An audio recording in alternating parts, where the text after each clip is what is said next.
अध्यात्म विज्ञान कोई धर्म या संप्रदाय नहीं है, ये स्पिरिचुअल साइंस है जो कुदरत के कानून पर आधारित है। ये विज्ञान पूरे ब्रह्मांड के सभी रहस्यों को उजागर करता है और जीवन के सभी पहलुओं को समझने के लिए एक नई दृष्टि देता है। इसी को आर्ट ऑफ विजन कहते हैं, दुनिया को देखने की एक नई दृष्टि, जो अध्यात्म विज्ञानी परम पूज्य स्वामी श्री कमलेशानंद जी के निर्देशन में सनातन सत्य का अनुसंधान कर हमारे जीवन को प्रकाशित करे। जय सच्चिदानंद। આપણી સત્સંગની શિબિર આજે 5મો દિવસ, બરાબર? એટલે આજે 5મો દિવસ છે અને પહેલે દિવસે પણ આપણે સત્સંગ કરેલો ઇવનિંગમાં, બરાબર? ગુરુવારે ઇવનિંગમાં કર્યો આપણે. હા, એટલે એવરી ડે આપણે સત્સંગ તો કર્યો છે, એક દિવસ ડ્રોપ થયો. એટલે આજે આપણી શિબિરનો 5મો દિવસ અને 5 દિવસની અંદર મોટા ભાગના આપણા બધા સાયન્ટિસ્ટોને આ વિજ્ઞાન રિફ્રેશ થઈ ગયું છે. કેટલીક વાતો વિજ્ઞાનમાં નવા નવા કોર્નરથી, એંગલથી સમજાય છે.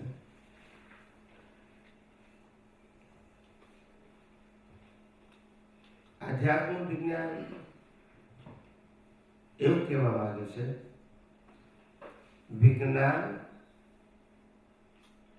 એ આ દુનિયાનું જે સંચાલન છે એક સાયન્સ છે અને સાયન્ટિફિકલી છે. Nothing haphazard and round. It's always exact, perfect and on a base of universal law.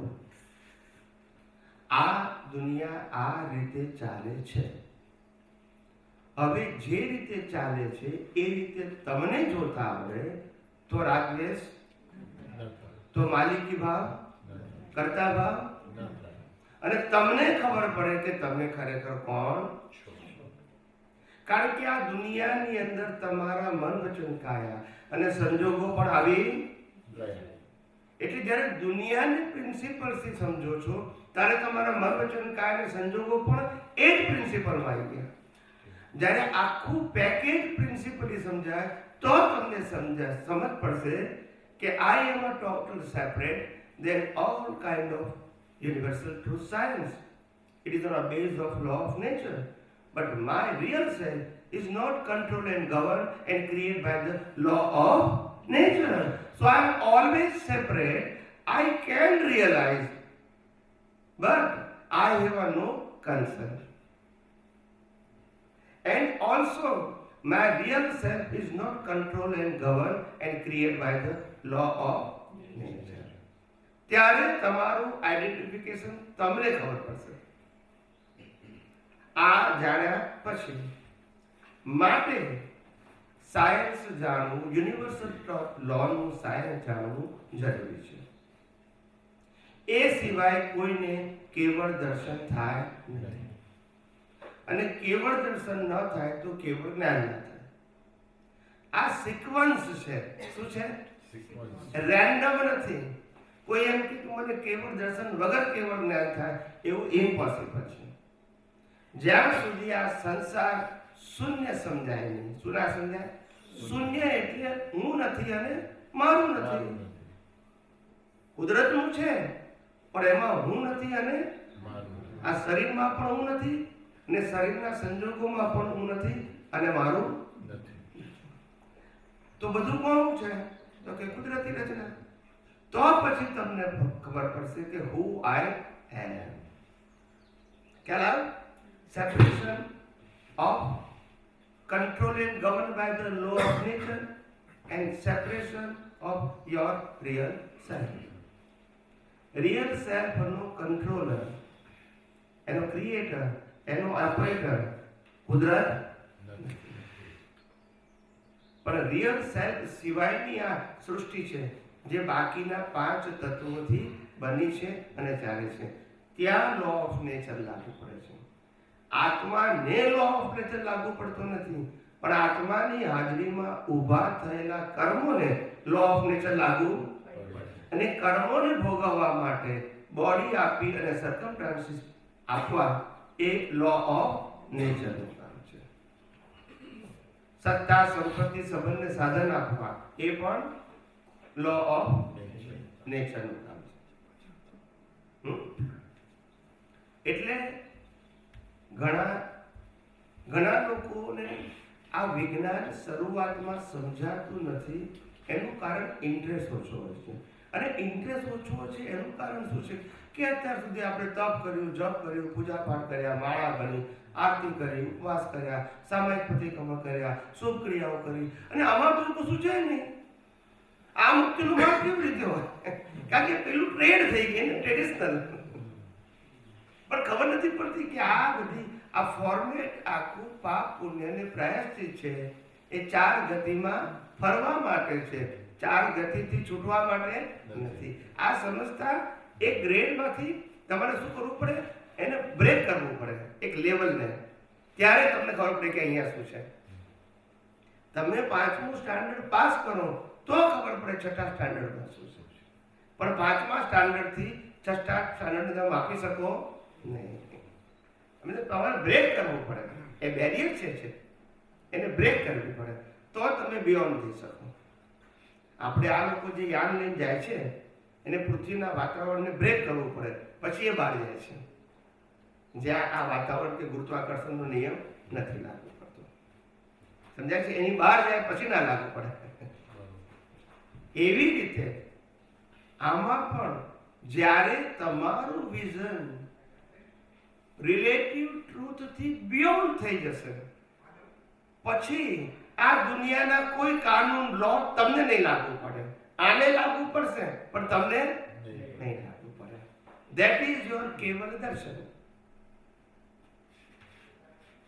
પછી નો પુરુષાર્થ, નો કર્મ, નો જન્મ મરણ.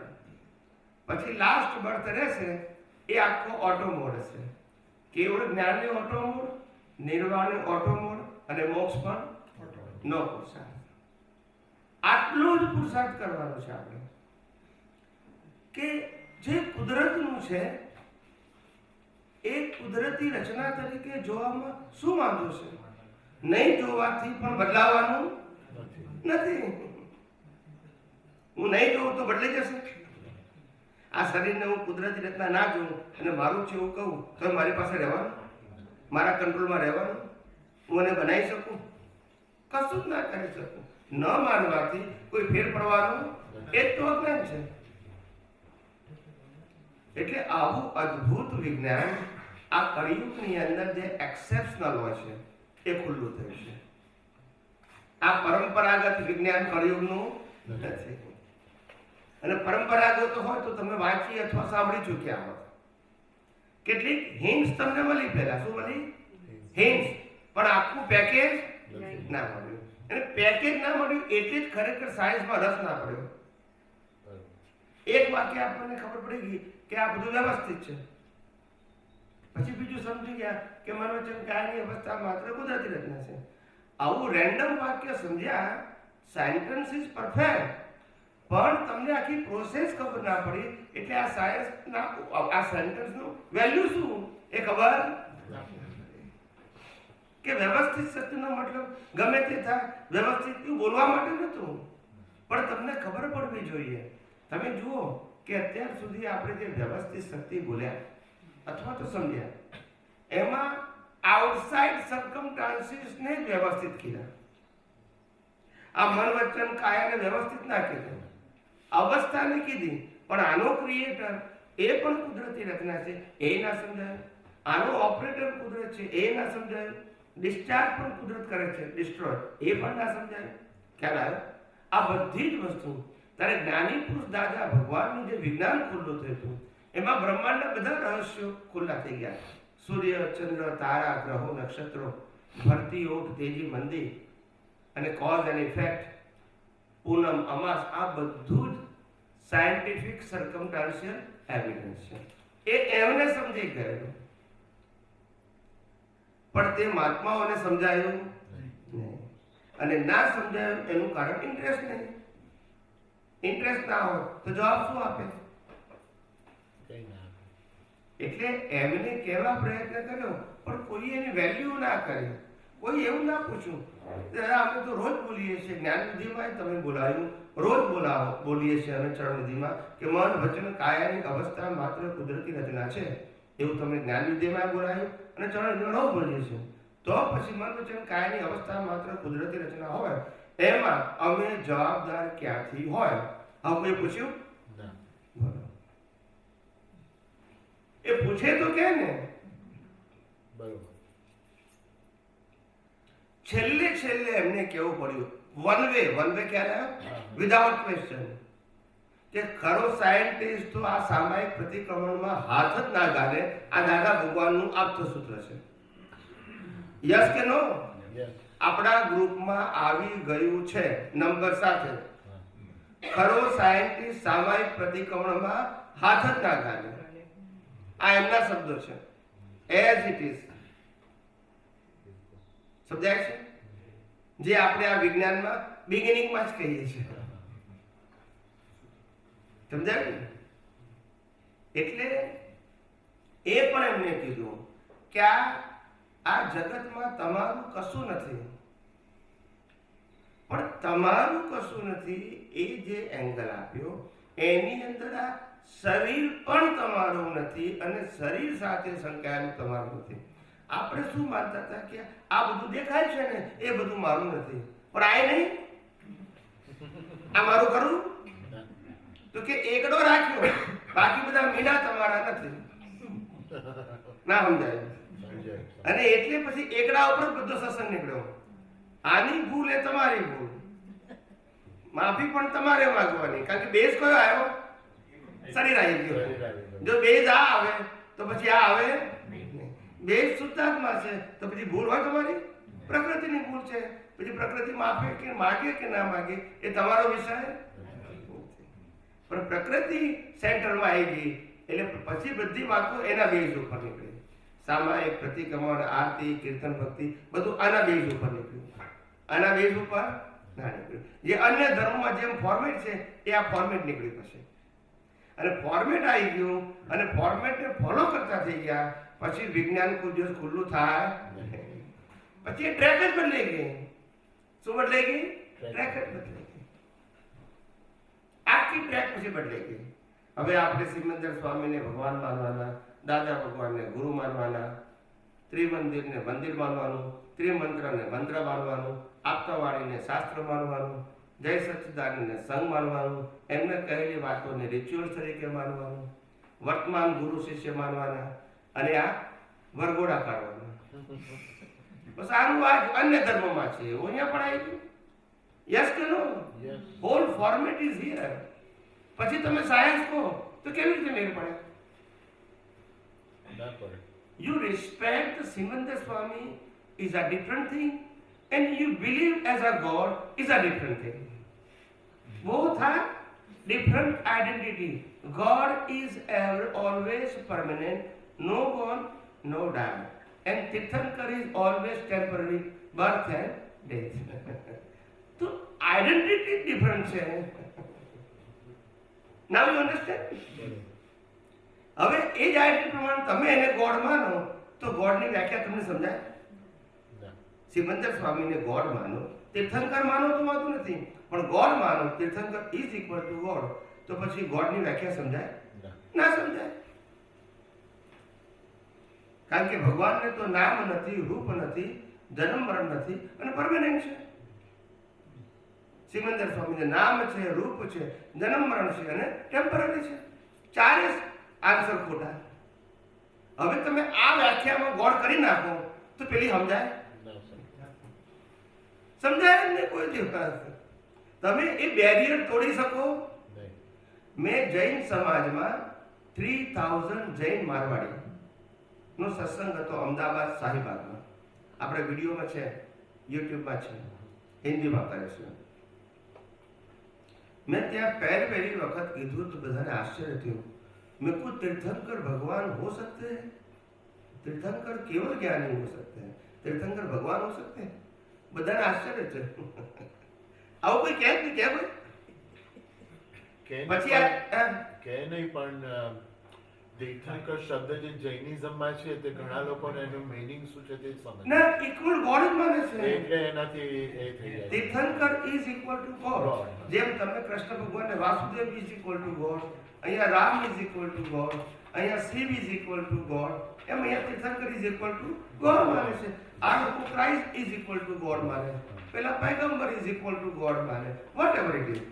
પણ ideally Jesus Christ is a son of God. બધી વાત પણ લોકો સાચી જે છે. શ્રદ્ધામાં બેસી ગયા છે. હવે સમજી ગયા. આ બધાય શબ્દોની માયાજાળ છે. હા બિલકુલ. શું છે? શબ્દોની વાત. તમે કોઈ પણ ક્રિશ્ચિયન કહેશો હુ ઇઝ યોર ગોડ તો શું કહેશે? ક્રાઇસ્ટ. એ વખતે સન ઓફ ગોડ નહીં બોલે, બોલતા નથી. યસ કે નો? ના ના એબ્સોલ્યુટલી. તમે એમ કહો છો મુસલમાનને કે હમ તો અલ્લાહ કો માનતે हैं, પછી આપણે કે અલ્લાહ ને તો મોડું ના હોય તો કે હમ पैगंबर को फॉलो करते हैं. કારણ કે અલ્લાહ તો કશું બોલે નહીં, જેનો આકાર જ નથી, જેનું ફિઝિકલ ફોર્મ જ નથી, જે શબ્દ જ નથી, તો કે તો पैगंबर એના માટે ગોડ થઈ ગયું ને, એનો શબ્દ એ ફાઇનલ વર્ડ. યસ કે નો? Yes yes. એમ આપણે બધા કહીએ કે અમે તો દાદા ભગવાનને માનીએ, કોટ ટોપી વાળા, તો પછી એ ગોડ કેવી રીતે હોય? The same mistake. સહી mistake. God is always invisible, without form and permanent. પણ આમાં શું છે કે દાદા ભગવાન એ બે શબ્દો જોડાયેલા છે ને, એમાં પછી શ્રદ્ધા બેસી જાય છે કે આ ભગવાન સ્વરૂપ છે. પણ એટલે બધામાં આ જ ભૂલ થઈ છે. મહાવીર પછી ભગવાન. મહાવીરમાં અંદર ગોડ પ્રગટ થયા, એ ભગવાન હતા મહાવીરની અંદર, પણ પછી ધીમે ધીમે મહાવીર જ ભગવાન થઈ ગયા. હા. રામની અંદર ભગવાન પ્રગટ થયા, એટલે રામ અને ભગવાન બે જુદા હતા, પણ લોકોએ શું કરી નાખ્યું?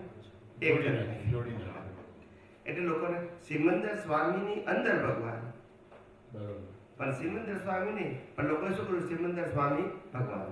એટલે આપણે જે જ્ઞાન વિધિ, એટલે આપણે જે પર્યુષણના છેલ્લા દિવસે 1 કલાક જે બોલાવીએ છીએ વિધિ, આત્માના ગુણોની ભજના, એમાં ખાસ કરેક્શન કર્યું છે. રામની અંદર રહેલા શુદ્ધાત્મા જેવો હું શુદ્ધાત્મા છું, કૃષ્ણ ભગવાનની અંદર રહેલા શુદ્ધાત્મા જેવો હું શુદ્ધાત્મા છું, સિમંદર સ્વામીની અંદર રહેલા શુદ્ધાત્મા જેવો હું શુદ્ધાત્મા છું, એમ પટેલની અંદર રહેલા દાદા ભગવાન રૂપી શુદ્ધાત્મા જેવો એમ પટેલની અંદર, એમ પટેલ નહીં. આ આપણે ખાસ બોલાવીએ છીએ. That's very good actually. Any clarity. નહીં તો પાછી આની પરંપરા આ જ ચાલે પાછી. પણ મારે ખાલી એક just for my self clear કે દાદા ભગવાનનું નામ કેવી રીતે પડ્યું એમ પટેલ તો સમજી છે કે એમને that was the name given. પણ દાદા ભગવાન નામ એમ પટેલને કોણે આપ્યું? આમાં શું હતું કે જે પહેલી વખત જેના નિમિત્તે આ જ્ઞાન ખુલ્લું થયું એ ચંદ્રકાંતભાઈ હતા. અને ચંદ્રકાંતભાઈના ફાધરના ફાધર એ દાદા ભગવાનના ફ્રેન્ડ હતા. એટલે લાયકા દાદા ટુ દાદા, કઝિન દાદા કહીએ ને, વ્યવહાર થયા. એટલે દાદા જ કહીએ ને, કોઈ મોટા હોય તો અંકલ જ કહીએ ને, અંકલ જ અંકલ એ રીતે. તો એમને દાદા કહેતા તો આ દાદા કહેતા હતા, દાદા દાદાજી એ રીતે. એટલે પછી નટુભાઈ જેમના નિમિત્તે ઘણી બધી પુસ્તકો બહાર પડી, સ્વરૂપ વિજ્ઞાન, તો એ નટુભાઈ કે આખો દિવસ દાદા દાદા શું કરો છો કે છે, દાદા ભગવાન કો કે છે. ત્યારથી પછી ના પડે. બરોબર. કઈ બીજું કોઈ એ નથી, હિસ્ટ્રી નથી, આવી રીતે. પણ દાદા પછી એક્શન બી કર્યું અને પછી એ ચલણ ચાલ્યું. ચલણ ચાલ્યું. પણ દાદા ક્લેરિફાય બી કરતા હતા સત્સંગમાં કે દાદા ભગવાન એટલે આ જે ફિઝિકલ બોડી છે તે નહીં, એવું કહેતા ને દાદા. એવું છે એ કહેતા હતા, એમાં તો કોઈ ક્વેશ્ચન નથી. પણ જ્યારે કોઈને પૂછ્યું છે કે તને દાદા હાજર રહેશે, તો પેલો કે છે હા કોટ ટોપી વાળા, તે વખતે ક્લેરિફિકેશન ના કરે, ના કરે, ના સમજાય. સમજાયું. ક્યાં નહીં અંદર ના, એ કેવું જોઈતું હતું. એમ આઈ રાઈટ? દાદાએ તો ટોપી ટોપી જ કીધું કે ભાઈ હું આ નહીં. એમને ઠોકી ઠોકીને કીધું એ વાત સાચી છે, હજારો વખત કીધું છે, એનો પ્રશ્ન નથી. પણ જ્યારે અને જ્યાં ક્લેરિફિકેશન કરવાનું હતું ત્યાં કુદરતી રીતે ન થયું, બરોબર અને પછી એની પરંપરા ચાલે. આજે દાદા ભગવાને કીધું હોય કે ભાઈ ગુરુ પૂર્ણિમા એમ પટેલની ઉજવો કારણ કે જ્ઞાની છે, દાદા ભગવાનને ના હોય એ તો અવિનાશી છે. જન્મ જયંતિ દાદા ભગવાનની ના હોય, પુણ્યતિથિ દાદા ભગવાનની ના હોય, તમે જન્મ જયંતિ પુણ્યતિથિ બધું દાદા ભગવાનનું ઉજવો અને પછી કે મય વાળા, કોઈ સાયન્ટિસ્ટ એક્સેપ્ટ નહીં કરે. તમારે વ્યક્તિગત માનવું હોય તો માનજો. Relative truth it means relative truth, real truth નહીં થાય. માનવાથી થોડું થાય, તમારે એક્સપ્લેન કરવું પડે પ્રિન્સિપલ. ખ્યાલ આવે ને? એટલે જ્યાં જ્યાં કરેક્શન ની જરૂર હતી ત્યાં જે તે સમયે કરેક્શન ન થયું એટલે પછી આ પ્રોબ્લેમ આવી ગયો. એમને તો ઘણી બધી હજારો લાખો વખત કીધું છે કે આ દેખાય છે દાદા ભગવાનનો, એવું અનેક વખત કીધું છે, એટલે એવો પ્રશ્ન નથી. અને મોટા મોટા માણસો પ્રત્યક્ષ સત્સંગમાં મળવા આવતા ત્યારે પણ કહેતા હતા. પણ આમાં શું થઈ જાય છે કે જે પરંપરા ચાલતી જાય છે અને એની અંદર જે એસ્ટાબ્લિશ થઈ જાય છે પછી એ રિજિડ થઈ જાય છે. શું થઈ જાય છે? રિજિડ. એટલે આપણે કોઈને આપણે કહીએ કે ઓ તમે દાદા ભગવાન વાળા? હા. કયા દાદા ભગવાન? પેલા કોટ ટોપી વાળા. બરોબર. આ જ હોય. હવે શું એસ્ટાબ્લિશ કરો છો એની સોસાયટી? તમે શું એસ્ટાબ્લિશ કરો છો એના society? Wrong belief. Wrong belief. પણ તમે કોઈ મય વાળા તો પછી કોણ એક્સેપ્ટ કરશે? ક્યારેક ક્યારેક બાર વાળા, ક્યારેક ક્યારેક મય વાળા, એવું. That is a confusion. માટે આપણે કીધું અને આપણે આ વિજ્ઞાનમાં એટલે ક્લિયર કર્યું ફ્રોમ બિગિનિંગ કે તમારે આ મન વચન કાયાને સરેન્ડર થવાનું નથી અને આ મન વચન કાયાને ફોલો કરવાનું નથી. This is not subject of physical body. You have to understand the law of nature and you have to follow the law of nature and you have to realize the law of nature. Law of nature, absolutely. I just, with my own experience, I just present to you કે this is the law of nature. પણ તમારે મને surrender થવાનું નથી અને મારા કોઈ લોને follow કરવાનું એ ક્લિયર કરી નાખ્યું. એટલે કન્ફ્યુઝન ના થાય પહેલેથી. અને એટલું પણ કીધું કે તમે જ્યારે જ્યારે કોઈ પણ વ્યક્તિને સાયન્સ એક્સપ્લેન કરતા હોય તો મારું નામ દેવું જરૂરી નથી, because I am not creator of the science. આવું પણ અનેક વખત કીધું છે. સમજાય છે? એટલે આપણે જે ભૂતકાળમાં જે બધા શું કહેવાય કે પ્રેઝન્ટેશન જે ઇનકરેક્ટ થઈ ગયા છે આપણે એની આગળ કરેક્ટ કરી દઈએ છીએ કે ભાઈ આપણે ભૂલની પરંપરા આગળ લઈ જવી નથી. અને દાદા ભગવાને ખુદે કહેલું કે અમારા ગયા પછી ક્રાંતિકારીઓ પાકશે અને એ ક્રાંતિકારી તમને બધું કહેશે. બરોબર. નામ નથી દીધું પણ ક્રાંતિકારી શબ્દો વાપરે છે. એ પણ મેસેજ આપણો ગ્રુપમાં આવી ગયો દાદા ભગવાનના વોઇસમાં જ. ક્રાંતિકારી એટલે શું? ક્રાંતિકારી એટલે જેમ છે તેમ કેવા વાળા કે જે કરે એ રિલેટિવ હશે તો રિલેટિવ જ કહેશે, રિયલ નહીં કહે ને રિયલ કહેશે, મિક્સ નહીં કરે. ખોટું છે ને ખોટું કહેવા વાળા. ખોટું એટલે રિલેટિવ સત્ય, રિલેટિવ સત્ય ને રિલેટિવ સત્ય કહેશે, યુનિવર્સલ ટ્રુથ ને યુનિવર્સલ ટ્રુથ કહેશે. અને તમે કેટલાય વર્ષો પહેલા જોઈ લીધું, આજથી 10-15 વર્ષ પહેલા કે મેં મંચ ઉપરથી કીધેલું કે દાદા ભગવાનની જન્મ જયંતિ હોઈ શકે ખરી? આ મંચ ઉપરથી બોલ્યો છું. યસ કે નો? એટલે આ ક્રાંતિકારી ના કહેવાય? હા કહેવાય. નહીં તો કોઈ બોલે? ગુરુ પૂર્ણિમાના દિવસે બોલે? અને ક્રાંતિકારી એટલે સાયન્ટિસ્ટ બી કહી શકાય ને? હા, એમને તો વર્ડ વાપરો છો, સાયન્ટિસ્ટ જ હોય તો જ એક્ઝેક્ટ બોલી શકે ને. ક્રાંતિકારી મતલબ ગમે તે બોલે ક્રાંતિકારી કહેવાય નહીં, એ તો પરફેક્ટ બોલે તો દુનિયા એક્સેપ્ટ કરે ને. અને ઇંગ્લિશમાં એને રિફોર્મર કહેવાય. રિફોર્મ એટલે કહેવાનો મતલબ કે આવી રીતે આ વિજ્ઞાન ધીમે ધીમે જે ખુલ્લું થઈ રહ્યું છે અને લોકોને ડાયજેસ્ટ થઈ રહ્યું છે અને લોકોને પોતાને પણ રિયલાઇઝ થઈ રહ્યું છે, બસ આ જ પ્રોસેસ છે. અનુભવી જ્ઞાનીઓની આ જ પ્રોસેસ છે, પોતાના માટે પણ અને બીજાના માટે પણ. કોઈ સેપરેટ પ્રોસેસ નથી. અને જે પોતે જે પ્રોસેસમાંથી પાસ થયા છે અને થઈ રહ્યા છે એ જ પ્રોસેસ બીજાને બતાવે છે. So that is the value of experienced person. But when I have not realized anything, but I have a knowledge, અને પછી હું તમને એક્સપ્લેન કરું તો શું થાય? Confusion. Because you have no example. તમે પોતે જ એક્ઝામ્પલ નથી. તો પછી તમને કેવી રીતે થશે? જ્યારે એવી સિચ્યુએશનમાં જે માણસ ધારો કે આપ છો, એવી રીતે બીજી જગ્યાએ બીજું કોઈ છે, એ આ સંઘમાં રહ્યા પછી પણ આવી રીતે ક્રાંતિકારી ચીજ ન કહી શકતા હોય અને શ્રદ્ધાનો જ માર્ગ બધાને બતાડતા હોય, તો એ લોકો એક ખબર નહીં ગુનેગાર તરીકે એ લોકોને સમજવા કે તમે મિસલીડ કરી રહ્યા છો. ગુનેગાર કરતા મિસલીડ તો થાય છે, પણ ગુનેગાર કરતા હું એવું માનું છું કે એ લોકો હેન્ડીકેપ છે.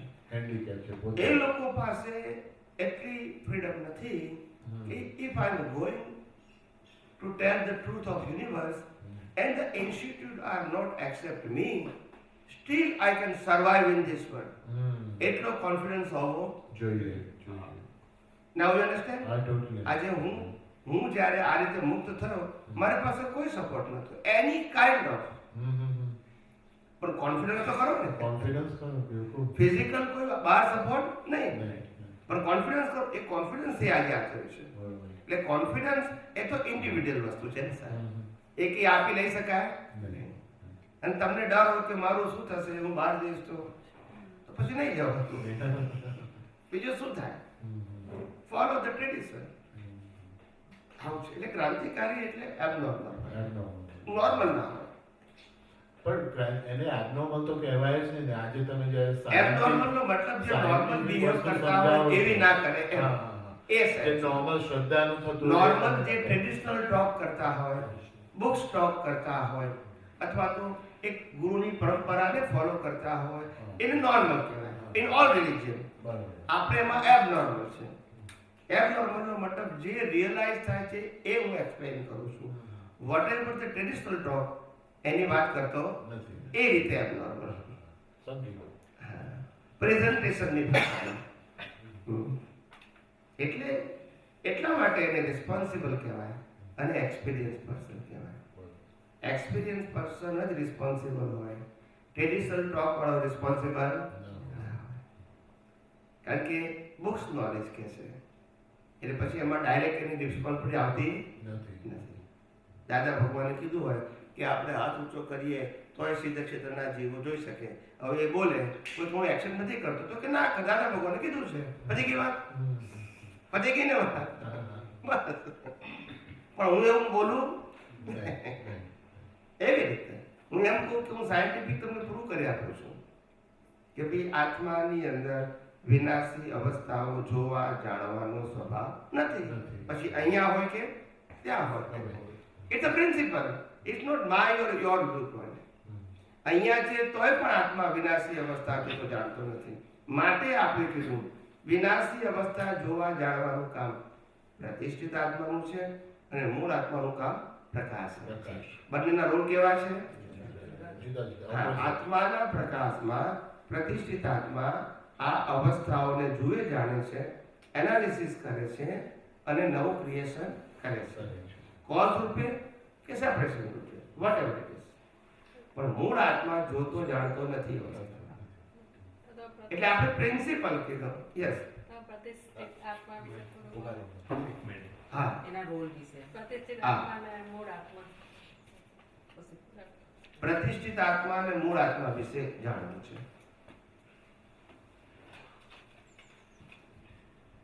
મૂળ આત્મા આપણા બધાની અંદર કેટાલિસ્ટ તરીકે છે. કેટાલિસ્ટ એટલે એ કશું કરે નહીં અને એની હાજરી વગર કશું થાય નહીં, એને કેટાલિસ્ટ કહેવાય. જેવી રીતે સૂર્યનારાયણ વગર દુનિયા ચાલે નહીં. ચાલે?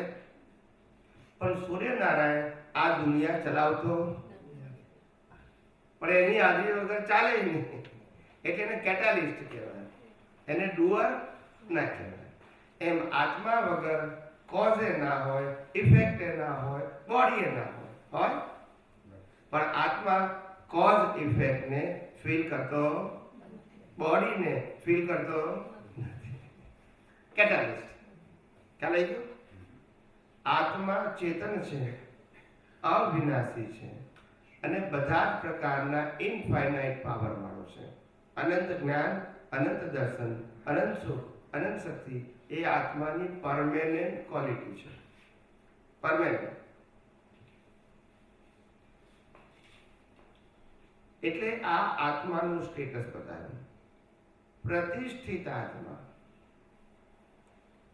એ અજ્ઞાનથી ઊભો થયો છે. શેનાથી? અજ્ઞાન is equal to relative truth. એકેન્દ્રિયમાં પણ રિલેટિવ ટ્રુથ, બે ઇન્દ્રિયથી પ્રાપ્ત થયું તે રિલેટિવ, 3, 4, 5 એનાથી જે પ્રાપ્ત થયું, ફીલ થયું, એ બધું શું હતું? Relative truth. પછી મનુષ્યમાં આવ્યો, પ્લસ બુદ્ધિ મળી, ત્યારે પણ જે પ્રાપ્ત થયું એ શું છે? બધું રિલેટિવ ટ્રુથ. સમજાય છે? આ રિલેટિવ ટ્રુથ વાળું એનું જ્ઞાન દર્શન છે. એ જ્ઞાન દર્શન જ્યારે બુદ્ધિ પ્રાપ્ત થઈ મનુષ્યમાં, ત્યારે પછી મેળવવાનું, ગુમાવવાનું અને મેળવેલું જતું રહે તો એના માટે રિએક્ટ કરવાનું, જેને આપણે દ્વેષ કહીએ છીએ, એ મનુષ્ય ભાવમાં સ્ટાર્ટ થયું. શેનાથી? રિલેટિવ ટ્રુથના વિઝનથી. રિલેટિવ ટ્રુથ બે પ્રકારનું. હું શરીર છું એ પણ રિલેટિવ ટ્રુથ, અને મન વચન કાયા હું ચલાવું છું એ પણ રિલેટિવ ટ્રુથ, અને મન વચન કાયને પ્રાપ્ત થતા સત્તા, સંપત્તિ, સંબંધ, સાધન મારા છે એ પણ. આના ઉપર કર્મ બંધાયા અને પછી કર્મ ભોગવવા માટે કુદરતે બોડી અને સંજોગો આપ્યા.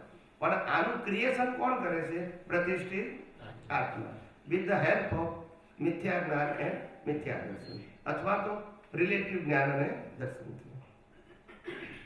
હવે એનો જન્મ જ અજ્ઞાનથી થયો છે, લાઈવ પ્રતિષ્ઠિત આત્માનો. હવે જે દિવસે તમને આ જગતમાં યુનિવર્સલ ટ્રુથ વાળું વિઝન 100% ખુલ્લું થાય એટલે અજ્ઞાનનું એક્ઝિસ્ટન્સ ખલાસ થયું.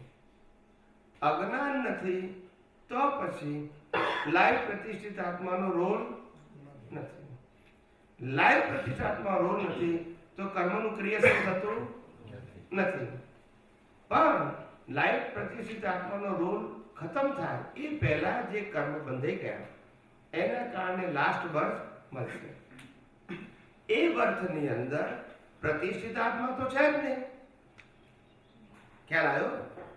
એટલે એ બર્થની અંદર કર્મનો ભોગવટો પૂરો થશે, કેવળ જ્ઞાને ખુલ્લું થશે. કારણ કે અજ્ઞાન ઝીરો થાય ત્યારે કેવળ જ્ઞાનનું બીજ પડે, પછી આ રિલેટિવ સત્યનું બીજ ના પડે. એટલે લાસ્ટ બર્થમાં કર્મનો ભોગવટો આવશે, કેવળ જ્ઞાને પ્રાપ્ત થશે એ નિમિત્તે, અને નિર્વાણ પણ પ્રાપ્ત થશે. That is a path of મોક્ષ. સમજી ગયા? એટલે પ્રતિષ્ઠિત આત્માનો રોજ પુરુષાર્થ કરવાનો છે. એ સંસારલક્ષી પુરુષાર્થ કરે ને આત્માલક્ષી પુરુષાર્થ કરી શકે, બંને. એટલે પ્રતિષ્ઠિત આત્માનું બીજું નામ મિશ્ર ચેતન, દ્રષ્ટિ, ભાવો વગેરે કેવું કહી શકો. It's a different name, but identification is the same. આ એનો રોલ છે. એ બોડી એ નથી અને આત્મા એ નથી, ઇન બિટવીન. દાદા કહે છે ને સામીપ્ય ભાવ, કે સામીપ્ય ભાવમાં પ્રતિષ્ઠિત આત્મા. એ પ્રતિષ્ઠિત આત્મા ભળી જાય, શરીર આત્મા સાથે ના ભળે, આત્મા શરીર સાથે ના ભળે. પ્રતિષ્ઠિત આત્મા એ શરીર સાથે ભળી શકે અથવા આત્મા સાથે. Now you understand? આત્મા સાથે કેવી મળે? એટલે હું આત્મા જ છું એ ભળી ગયો. I have no concern with the body and circumstances. તો એ આત્મા સાથે જ છે. પછી આ મિકેનિકલ હોય, ઓટોમોબાઈલ. છેલ્લા વર્ગમાં એવું જોઈએ. સમજે? ના એટલે ના સમજ્યા તો પૂછો. ઓકે.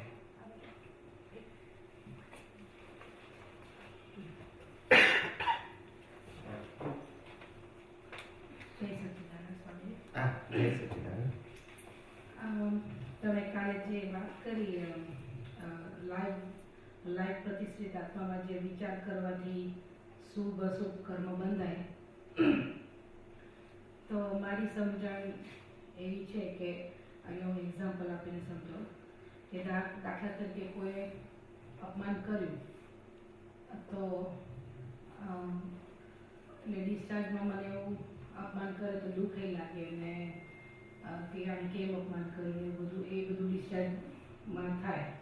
પછી દાદાનું આપણા જ્ઞાન આપણને એકદમ હાજર થાય લાઈવમાં, તો આપણે વિચાર કરીએ કે આ તો આ મારું આવું ના હોવું જોઈએ, તો અપમાન કરનાર ગુનેગાર નથી, એવું બધું એ વિચારનું પ્રોસેસ ચાલુ થાય એ લાઈવ, અને એનાથી તમે કહો છો રાગદ્વેષ બંધાય ને બીજો કોઝ પડે ને બીજી વાર્તા હોય થાય.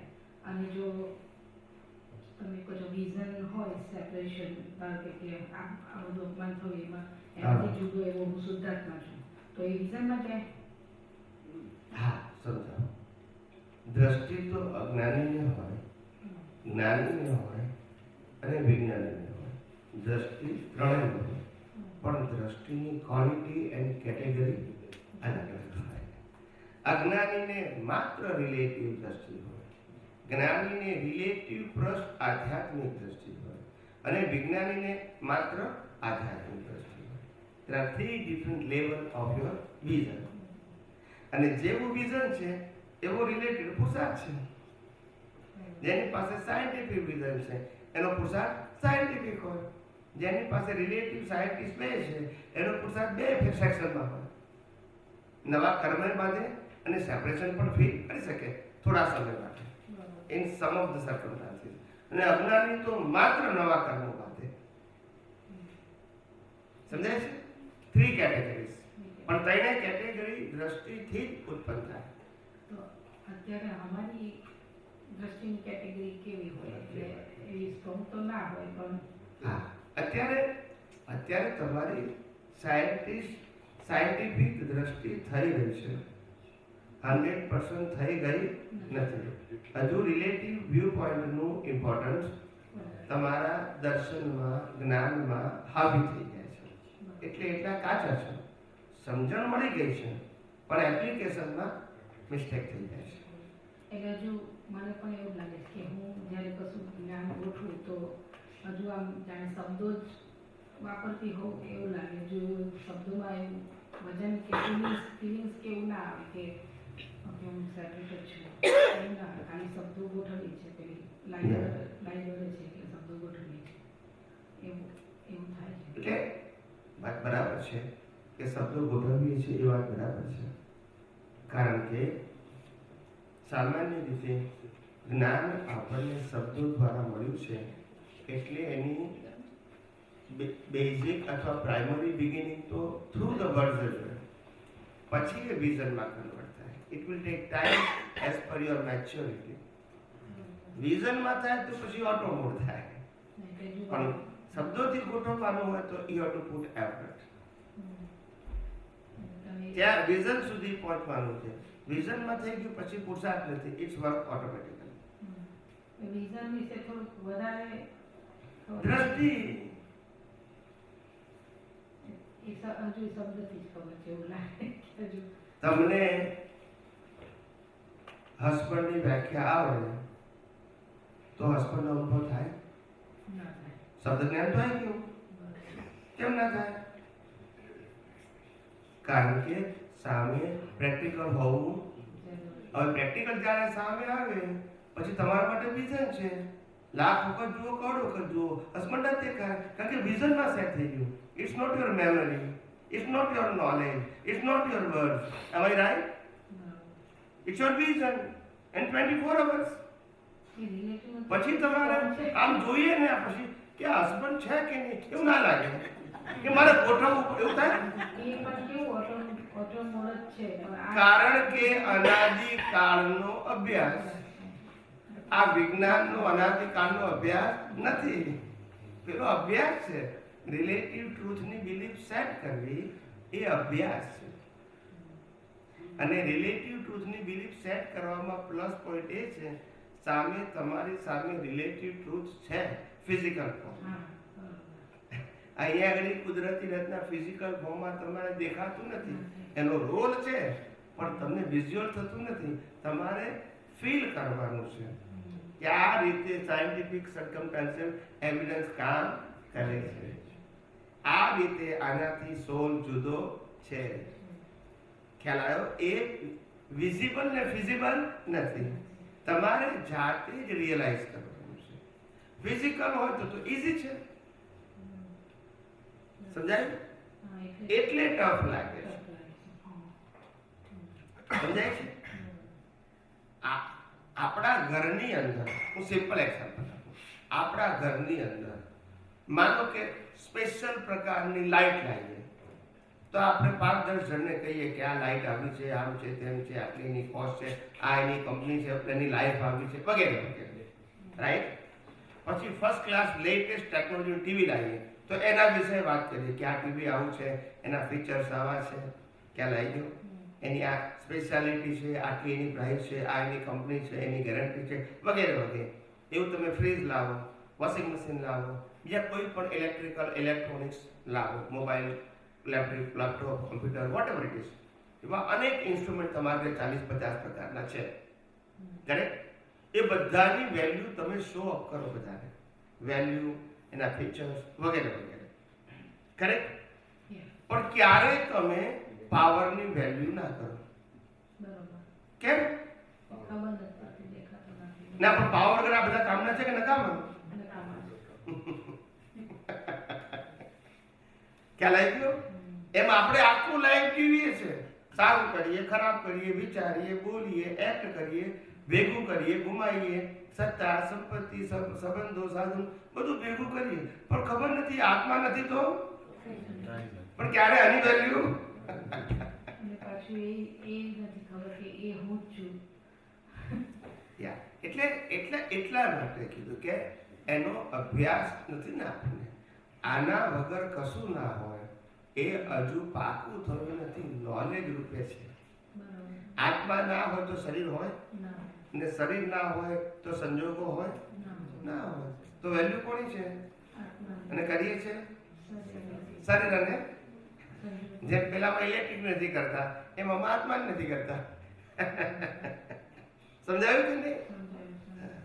કુદરતી રીતે આપણો અભ્યાસ એ એંગલથી, એ લેવલથી, એ દ્રષ્ટિથી નથી આવતો, માટે સમજાતું નથી અથવા સમજતા વાર લાગે છે. સંજોગોમાં સ્લોલી ગોઠવ જ કરું. એ જ રસ્તો છે, બીજો કોઈ રસ્તો નથી. સંજોગોમાં વારંવાર ગોઠવ કરવું પડશે, કારણ કે એ જ સનાતન સત્ય છે.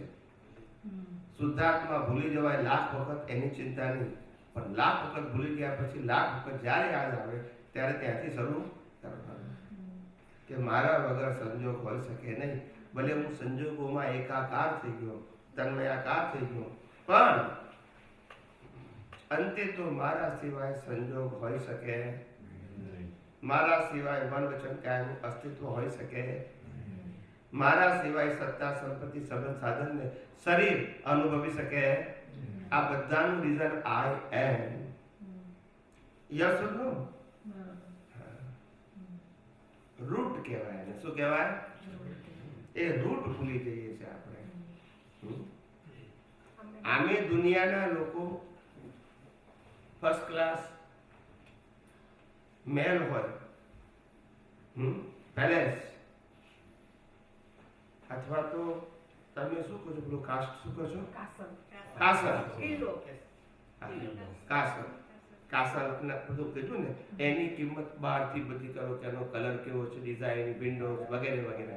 પણ જે પિલરમાં જે ઈંટો હોય, એના ઉપર કાસલ ઊભું હોય, એની કોઈ કિંમત કરે અને કાઢી લો તો કિંમત એની છે, પણ કરતા નથી. સમજાય છે? આવું છે. એ આપણું વિઝન નથી ને. દરેક વસ્તુમાં પાયાની કિંમત હોય. જ્ઞાની પુરુષ દાદા ભગવાને અક્રમ વિજ્ઞાનના પાયા નાખ્યા. આજે લાખો લોકોએ સાંભળી શકે છે. પાયા ના નાખ્યા હોય તો એમાં અધ્યાત્મ વિજ્ઞાનના આજે પાયા નંખાઈ રહ્યા છે. કાલે કરોડો લોકો સાંભળશે. The same process.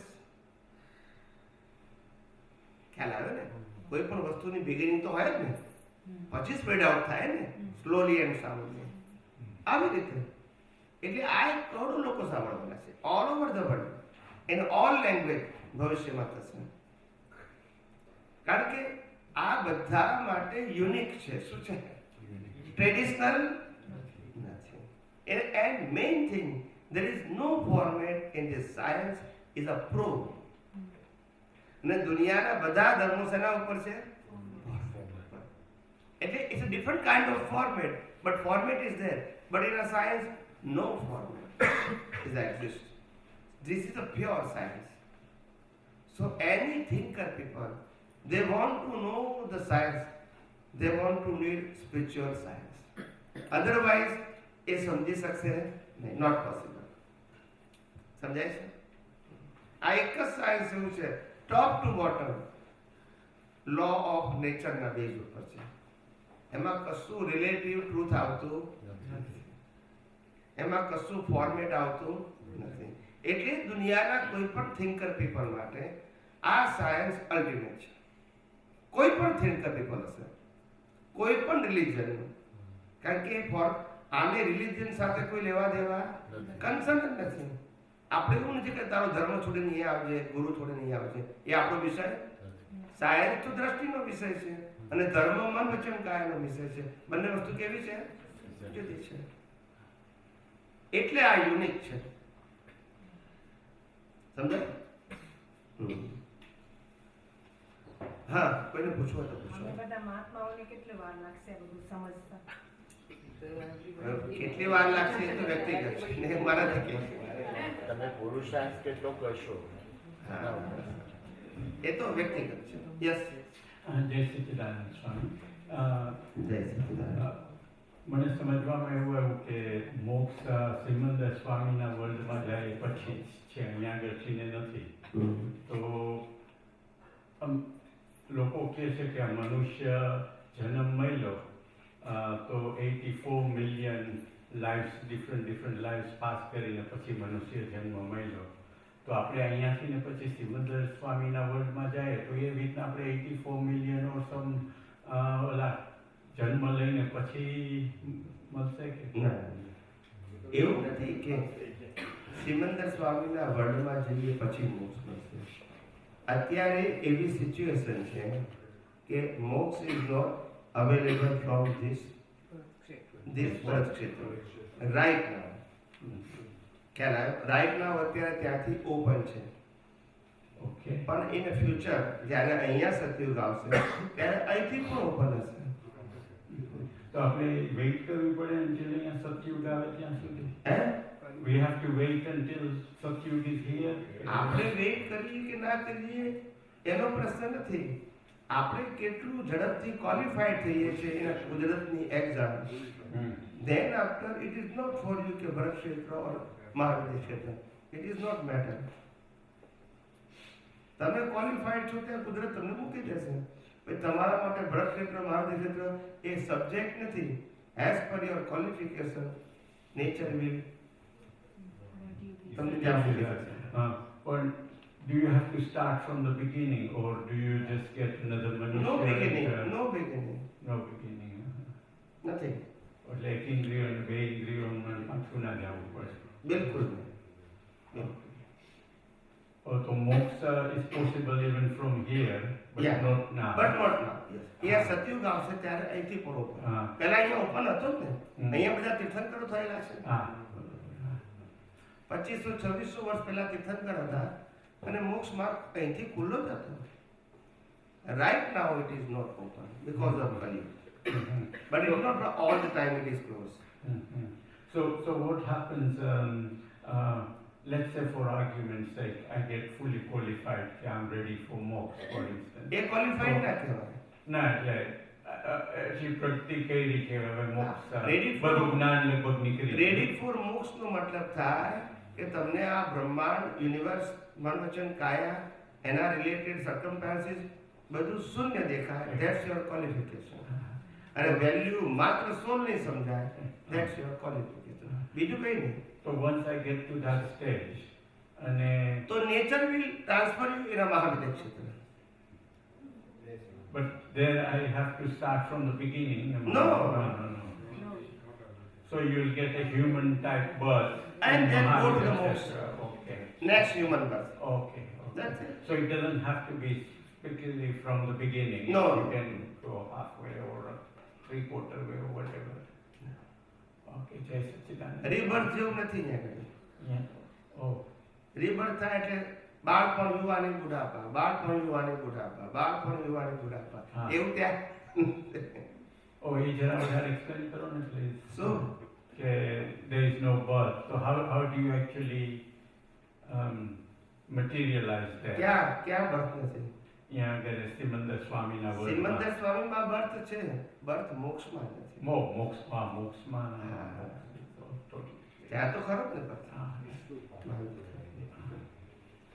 આ તો જેમ તમે કહ્યું ને કે 1 ઇન્દ્ર 2 ઇન્દ્ર 3 ઇન્દ્ર પછી ત્યાં જઈએ એવું અહીંયા લાઈફ જેવું ત્યાં નથી. હા. વેન યુ આર ક્વોલિફાઈડ તો તમે ત્યાં જશો ને ત્યાંથી મોક્ષી જશો. જે અહીંથી જવાનું બંધ છે, so you via go through મોક્ષ થ્રુ મહાવિદ્ય ક્ષેત્ર. Okay, thank you, Swami. જેમ તમે નરગતિના કર્મ બાંધો તો નરગતિમાં કોણ લઈ જાય? Yeah, yeah. અને દેવલોકના કર્મ બાંધો દેવલોકમાં. Yeah, same much. એમ મોક્ષના કર્મ બાંધો તો મહાવિદ્ય ક્ષેત્રમાં કુદરત લઈ જાય. It is not your choice, it is your qualification. Okay. Yeah, thank you, Jai Satchidanand. જય સચિદાનંદ.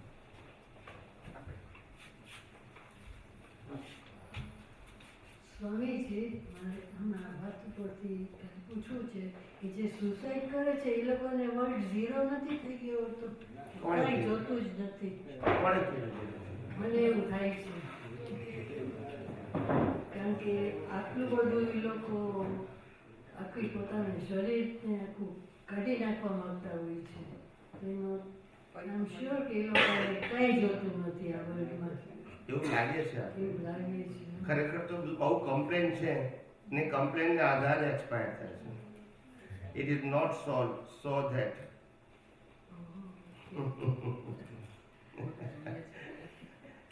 એને લાગે છે કે આ વર્લ્ડમાં જે રીતે મારા ક્વેરીઝ એન્ડ ક્વેશ્ચન છે I cannot solve it, so હું સુસાઇડ કરું. But with so many complaints but there is no solution, they have to do this. ઘણા નથી કહેતા એને તમારે 10 મિલિયન પાઉન્ડનું નુકસાન ગયું. મોટો ઇન્ડસ્ટ્રીનો માલિક હતો. હવે 10 મિલિયન પાઉન્ડ ક્યાંથી આપી શકે? પછી સુસાઇડ કરે. જ્ઞાન નથી એ લોકો પાસે. અહીંયા તો જો કે લિમિટેડ લાયબિલિટીઝ વાળી હોય એટલે વાંધો જે જાય એ પબ્લિકનું જાય કે આ કોર્ટનું ગવર્નર બેંકનું જાય એનું ના જાય. લિમિટેડ લાયબિલિટીઝ લિમિટેડ કંપની બનાવી દે એટલે પછી અને જવાબદારી આટલી જે છે એ લઈ જાઓ પછી જો એટલે માલ્ય જેવાય જાય ને પછી એને સુસાઇડ નહીં કરવાનું. ખ્યાલ આવે? અને આપણે પાસે અનંત અવતારનું છે અત્યારે આપણું વર્તન છે રિલેટિવમાં રહે છે તો બીજા કેટલા અવતાર જોશે? પુરુષાર્થ ઉપર આધારિત છે ને. અમારા અમેરિકામાં એક એવું કપલ મળ્યું હતું મને એટલાન્ટામાં, બહુ વર્ષો થઈ ગયા, 96માં. એ કપલ કે છે કે અમારે બંને વચ્ચે LLP છે, લિમિટેડ લાયબિલિટીઝ. અમે બંને કોમન એકાઉન્ટ ખોલાવ્યું છે, બધા એક્સપેન્સ થાય એટલે અમારે પગારમાંથી ત્યાં પૈસા એકાઉન્ટમાં ભરવાના અને એ એકાઉન્ટમાંથી બધા ચેક થાય. જ્યારે છૂટું થવું જવાનું, કારણ કે અમારી બિલ્ડર તો સેપરેટ છે, બોલતા નથી. આ તો એક્સપેન્સ માટે એકાઉન્ટ છે, બાકી બધી મિલકત જુદી જ છે. નો કન્સર્ન. એ મને ના પૂછે, હું એને ના પૂછું. અમે નક્કી કર્યું કે દર વર્ષે આટલા આપવાના 1000 પાઉન્ડ, તો 1000 પાઉન્ડ એકાઉન્ટ મૂકી દેવાના, એમાંથી બધા બિલ પે થાય. Limited liabilities.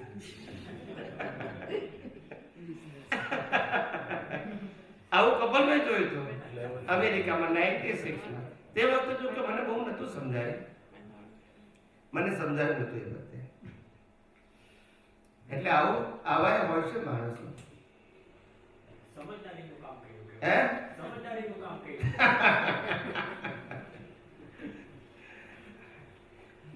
ત્યાંની લાઈફસ્ટાઈલ એવી છે ને સાહેબ, શું કરે માણસ? હવે તો અપગ્રેડ થઈને બહુ મોટું વિઝન થઈ ગયું છે. 96 to 23. I don't know. બીજો પછી ભેગા થવા જોઈએ. આપણે ક્યાં ખોળવા જઈએ છીએ? આ તો કુદરતી ભેગા થાય એટલે સત્સંગમાં વાત કરી. હા બોલો. બીજું પૂછવું છે કે તીર્થંકર ને એ લોકોનું બધું જ્ઞાન છે એ રિયલ છે કે રિલેટેડ વસ્તુ છે? જ્ઞાન શબ્દમાં રિલેટિવ છે, પણ એનો એપ્રોચ રિયલ તરફ છે. રિયલ. આપણે આ સત્સંગમાં બોલીએ છીએ એ તો રિલેટિવ જ છે ને શબ્દ વગેરે, પણ એ શેના માટે છે તો કે રિયલ તરફ જવા માટેનો પાથ બતાવવાનું મીડિયા. પાથ તો રિયલ કેવી રીતે હોય? એટલે કે આપણે સાયન્સમાં છીએ તો તીર્થંકર ને એ બધું ઘણા ના જ સમજાય, એટલે હું કહું છું કે રિલેટિવ છે કે રિયલ? ના સમજાય કે સમજાય એનો પ્રશ્ન ક્યાં છે? આપણને વિજ્ઞાન સમજાવવું જોઈએ, that is a important thing. બીજું બધું સમજાય ના સમજાય ઇમ્પોર્ટન્ટ નથી. તમને તીર્થંકર નહીં સમજાય પણ તો પણ તમે કેવળ જ્ઞાન માટે ક્વોલિફાઈડ થશો તો કુદરત તમને તે સ્થાનમાં મૂકી દેશે. When you are qualified with the help of universal true science, not a persons as a tirthankar. Now you understand? Yes, be true to yourself and be the observer of all the circumstances. Yes. And then after you know that I have observed all these relative things and I am a permanent. Observer no status because I am. હું ના હોઉં તો કોણ observe કરે? Yes કે no?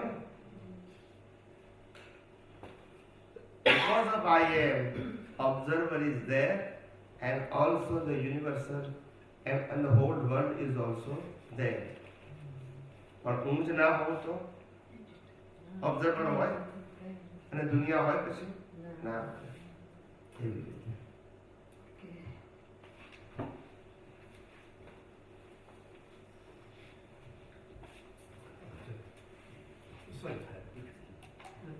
આપણે ઈરન આમાં આવતું નથી. આનો અવાજ આવે છે. સત્સંગમાં બંધ ના કરે કરાય ને થોડી વખત માટે. કારણ કે રેકોર્ડિંગમાં આવશે. મને વાંધો નથી કારણ કે બસ ચાલુ કરી દેવાનું. કશું નથી અંદર આને. આને કશું બગડે એવું છે. ઓકે. કારણ કે હું ક્યારનું કહેવા માંગુ છું તમારું એટલે વાત ચાલે ને ભૂલી જતો પાછો. પછી ખ્યાલ અવાજ આવે ને એ અવાજ પકડી જાય. આ 50 ફીટ સુધી પકડી જાય એટલા માટે. Yes Swami, yes please.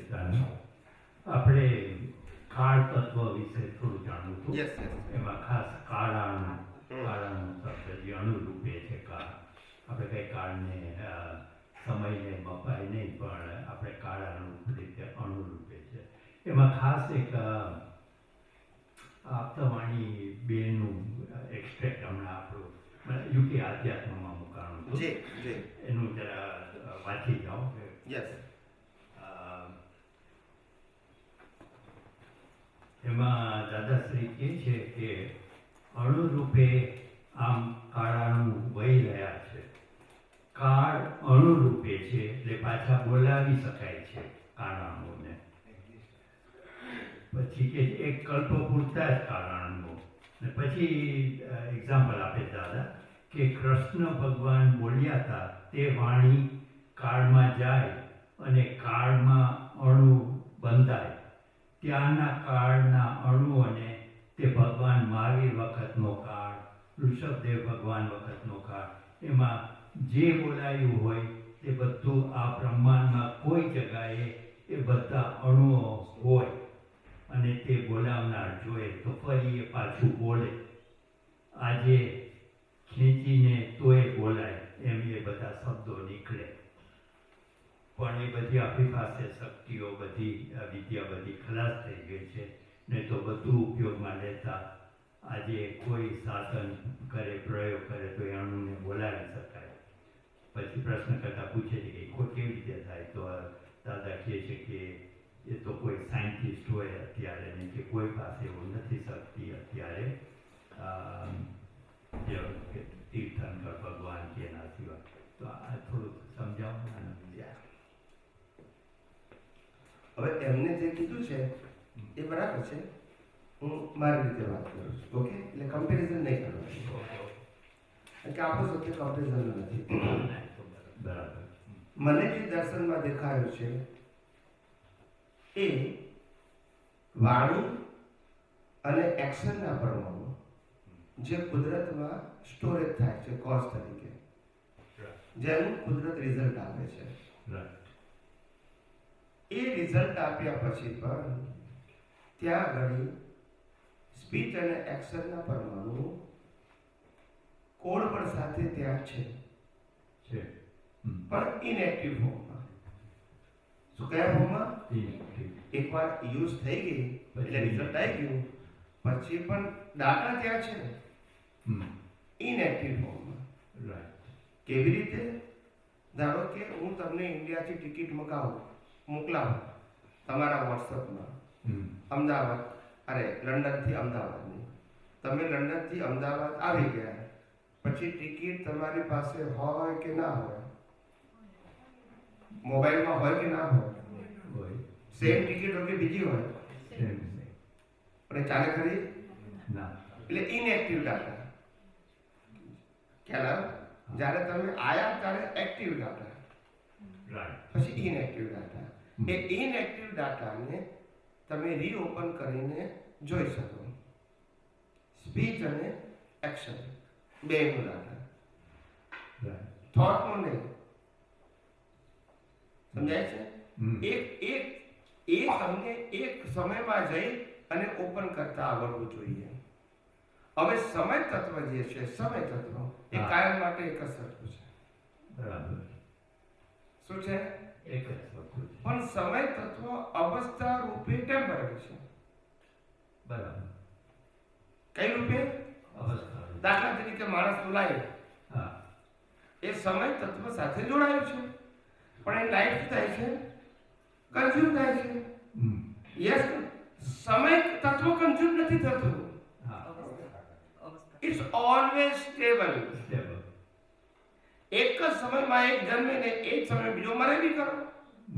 Yes, તો બે પ્રકારના સમય તત્વ છે. ના, એક જ.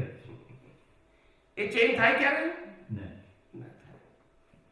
પણ સમય તત્વ જે તમને લાગ્યું, તમને એટલે અવસ્થાને, એ કન્ઝ્યુમ થાય છે. શું થાય છે? મૂળ સમય તત્વ કેવું છે? કોન્સ્ટન્ટ છે. હવે સમજાયું? સમજાણું. આપણે જેમ 5 સમવાય કારણો ભેગા થાય ત્યારે કાર્ય થાય. બરાબર છે? એ સમવાય કારણો એ કોઝ રૂપે હોય છે, અને સંજોગ કુદરત આપે છે. એને ડિસ્ચાર્જ થવાના, એને રિઝલ્ટમાં લાવવા માટેના દ્રવ્ય ક્ષેત્ર કાળ ભાવ યા એ બધું કુદરત આપે છે. પણ એ કોઝ ઇફેક્ટના ફોર્મમાં છે. કયા ફોર્મમાં છે? Cause effect. હા, મૂળ તત્વ પરમેનન્ટ, અને આની અંદર જોડાયેલું જે છે દ્રવ્ય ક્ષેત્ર કા ભાવ એ ટેમ્પરરી છે. Subject to your cause and effect. A consume થઈ ગયું એટલે પાછા મૂળ તત્વ તો પાછા એના જળ તત્વ તેનું તે, કાળ તત્વ તેનું તે, ગતિ સહાયક તેનું તે, સ્થિતિ સહાયક તેનું તે, અને સ્પેસ પણ તેનું તે, અને આત્મા પણ. પણ અવસ્થા રૂપે જે કોઝ કર્યા હતા એ કન્ઝ્યુમ થઈ ગયું. બાકીના મૂળ તો પાછા હતા એવા ને. એટલે મૂળ કાળ તત્વ છે એ કારણ રૂપે નથી. Now you understand my point? સમજાય. This is my vision, okay? Okay. Yeah. મૂળ કાળ તત્વને બધા જ તત્વો પરમેનન્ટ છે. It is never consume. યા એક ખાલી જળ તત્વ જ મોલેક્યુલસનું બનેલું છે. બાકીના 5 તત્વો પરમાણુના બનેલા નથી. It's a power. શું છે? ગતિ સહાયક પાવર, સ્થિતિ સહાયક પાવર, સમય પાવર અને સ્પેસ પર પાવર. ખ્યાલ આવ્યો? આત્મા પણ પાવર. જળ તત્વ પાવર પણ ક્યારે? જ્યારે એને ફોર્મ વાળું બનાવો તો. તો એ કાર્ડનું આપણે અણુ કહીએ, કાળા અણુ, એટલે એક જાતનું તો એ મોલિક્યુલ જેવું થઈ ગયું. હા, એટલે એમને જે રીતે જૈન શાસ્ત્રમાં પણ કાળાનો શબ્દ વાપરેલો છે, હા, પણ હું એવું કહું છું, કાળાનું તત્વ વાપરવો હોય તો એને અવસ્થા રૂપે વાપરો. Okay. Subject to your cause and effect. તમારે આ કર્મ 5 કલાક ભોગવવાનું છે તો 5 તત્વનું કાળાનું આવી ગયું. તમારે 5 મિનિટ ભોગવવાનું છે તો 5 મિનિટ, અને 50 વર્ષ ભોગવવાનું છે તો 50 વર્ષ. પણ મૂળ તત્વ તો ઓકે, પરમાનન્ટ છે. એને પરમાણુ સાથે ડિવિઝન નથી. એ subject to your cause and effect છે. સમજાઈ ગયું, ના, હવે ખ્યાલ આવી ગયો? સમજાઈ હવે આપણે કહીએ કે તમારામાં ગતિ સહાયક તત્વ આવ્યું કર્મ, બરાબર છે? તો ગતિ સહાયક તત્વ ટેમ્પરરી છે, ગયું. ના, પરમેનન્ટ છે. પણ અવસ્થામાં એમ એમ કાળાનું અવસ્થા રૂપે છે, પણ કાળ તત્વ કાયમ નથી. હવે સમજી ગયા? સમજી ગયો. એટલે એટલે ઘણા બધા લોકોએ ભૂતકાળમાં મને પૂછેલું છે. હા. મેં કીધું જો ભાઈ, એમને જે લખ્યું છે ઇઝ ઓકે, હું એ સબ્જેક્ટ ઉપર ટોક નથી કરવા માંગતો, Right. પણ આ બાબત માટે હું શું સમજુ છું તો ડાયરેક્ટ કહી દઉં. Hmm, we are not debating with the 1% talk. Okay. યા આપણે એમ એટલે આ દાદાનું જે આ છે બાકીના પછી એમ પણ સમજી શકાય કે આ જે ડાટા આપણા પડેલા છે Yes. શબ્દ એ પ્રમાણે છે. એ તો મેં કીધેલું છે ને. ભગવાનને જે બોલ્યા હતા Yes. કે મહાવીર સ્વામી બોલ્યા હતા, is there ભાઈ, આપણે કીધેલું as છે a ને. data, Yes. and you can recall that data, Yes, yes, but yes. only Yeah. બોલ્યા. એટલે એમાં સમર્થ પુરુષ હોય, કેવળ જ્ઞાની હોય હા, તો જોઈ શકે. ના નથી કહેતો. હા, હા, બરાબર. ખ્યાલ? હા, હા. Yeah. એટલે એ રીતે. બાકી કાળાનું તો કન્ઝ્યુમ થઈ જ જાય, હમ, હમ. કારણ કે ચાર્જ જ ડિસ્ચાર્જ માટે થયા છે. હવે ડિસ્ચાર્જ થયેલા પછી ત્યાં ના હોય, પણ એનો ડાટા હોય. Yeah. ડાટા એટલે ઇનએક્ટિવ મોડ હોય. હા, હા. ખ્યાલ આવ્યો? હા, એટલે આપણે શ્રીમદ મૂકીએ છીએ કે આટલા ભાવ 900 ભાવ આપણે જોઈ શકતા હતા. Yes, yes. ઈ એટલે એમના ડેટા એમને એનો report બીજું કરતા શું હતા. હોય? હમ. હમ, બરાબર. ખ્યાલ આવ્યો? એટલે આપણી વાતો સાયન્સમાં એવી છે, બધી ટેલી થાય. હમ, હમ. કોઈ વ્યક્તિ પૂછે તો આપણે જવાબ આપી શકીએ, ગોળ ગોળ ના લાગે. બરાબર. ખ્યાલ આવ્યો? યા, યા, બહુ. હવે તમે કાળ તત્વને પછી પરમાણુ સ્વરૂપે મૂકી દો, કાળાનું સ્વરૂપે, હમ, તો પછી ટેમ્પરરી થઈ જાય. હમ, બરાબર. નહીં, અવસ્થા રૂપે કાળાનું છે. શું છે? અવસ્થા રૂપે કારણ સમજાય. મૂળ કાળ તત્વ કેવો છે? કાયમનો છે, permanent છે. તમે જે કોઝ કર્યા એમાં જળ તત્વના પરમાણુઓ છે, એ ટેમ્પરરી છે, પણ મૂળ તત્વ જળ તત્વ. કાયમનો છે. હમ, હવે આપણે એમ કહીએ કે પરમાણુ પણ ટેમ્પરરી છે, તો યા, એ તો પરમેનન્ટ છે. permanent. અવસ્થા રૂપે ટેમ્પરરી. અવસ્થા રૂપે. યસ, સમજાય. બંનેના સેક્શન જુદા છે. એક કોઝ ઇફેક્ટના આધારે છે અને એક પરમેનન્ટ. Permanent. પરમેનન્ટ ક્યારે પ્લસ માઇનસ થતું, પણ અવસ્થામાં એનો રોલ છે. શું છે? રોલ છે. એટલે ભેગા થઈને વિખરાઈ જાય. મોટા જે બ્રોડ વિઝનના સાયન્ટિસ્ટો છે અને જ્ઞાનીઓ અને તીર્થંકરો જે અનુભવી છે, એ લોકોને બધાને સમજાય છે કે the world is no plus no minus, it's a recycle. So તમને જે મેળવ્યું ને ગુમાવ્યું જે લાગે છે, ઇટ્સ યોર ઇલ્યુઝન. બરાબર. As a universal truth, no plus, no minus. It's a transfer from one person to another person. That's it. But universe માં તો plus minus નથી. અને જે ઇન્ડિવિડ્યુઅલ પ્લસ માઇનસ થાય છે એ કોઝ એન્ડ ઇફેક્ટ છે. પણ વર્લ્ડમાં તો તેનું હા, એનું એ છે. અહીંથી ગોલ્ડ કાઢી અને અહીંયા લાવો, હા, અને અહીંથી કાઢી ત્યાં લઈ જાઓ, પણ દુનિયામાં તો તેનું જેટલા ટન હોય એટલું જ હોય. ગમે ત્યાં લઈ જાઓ. એટલે આપણે There is no different at all.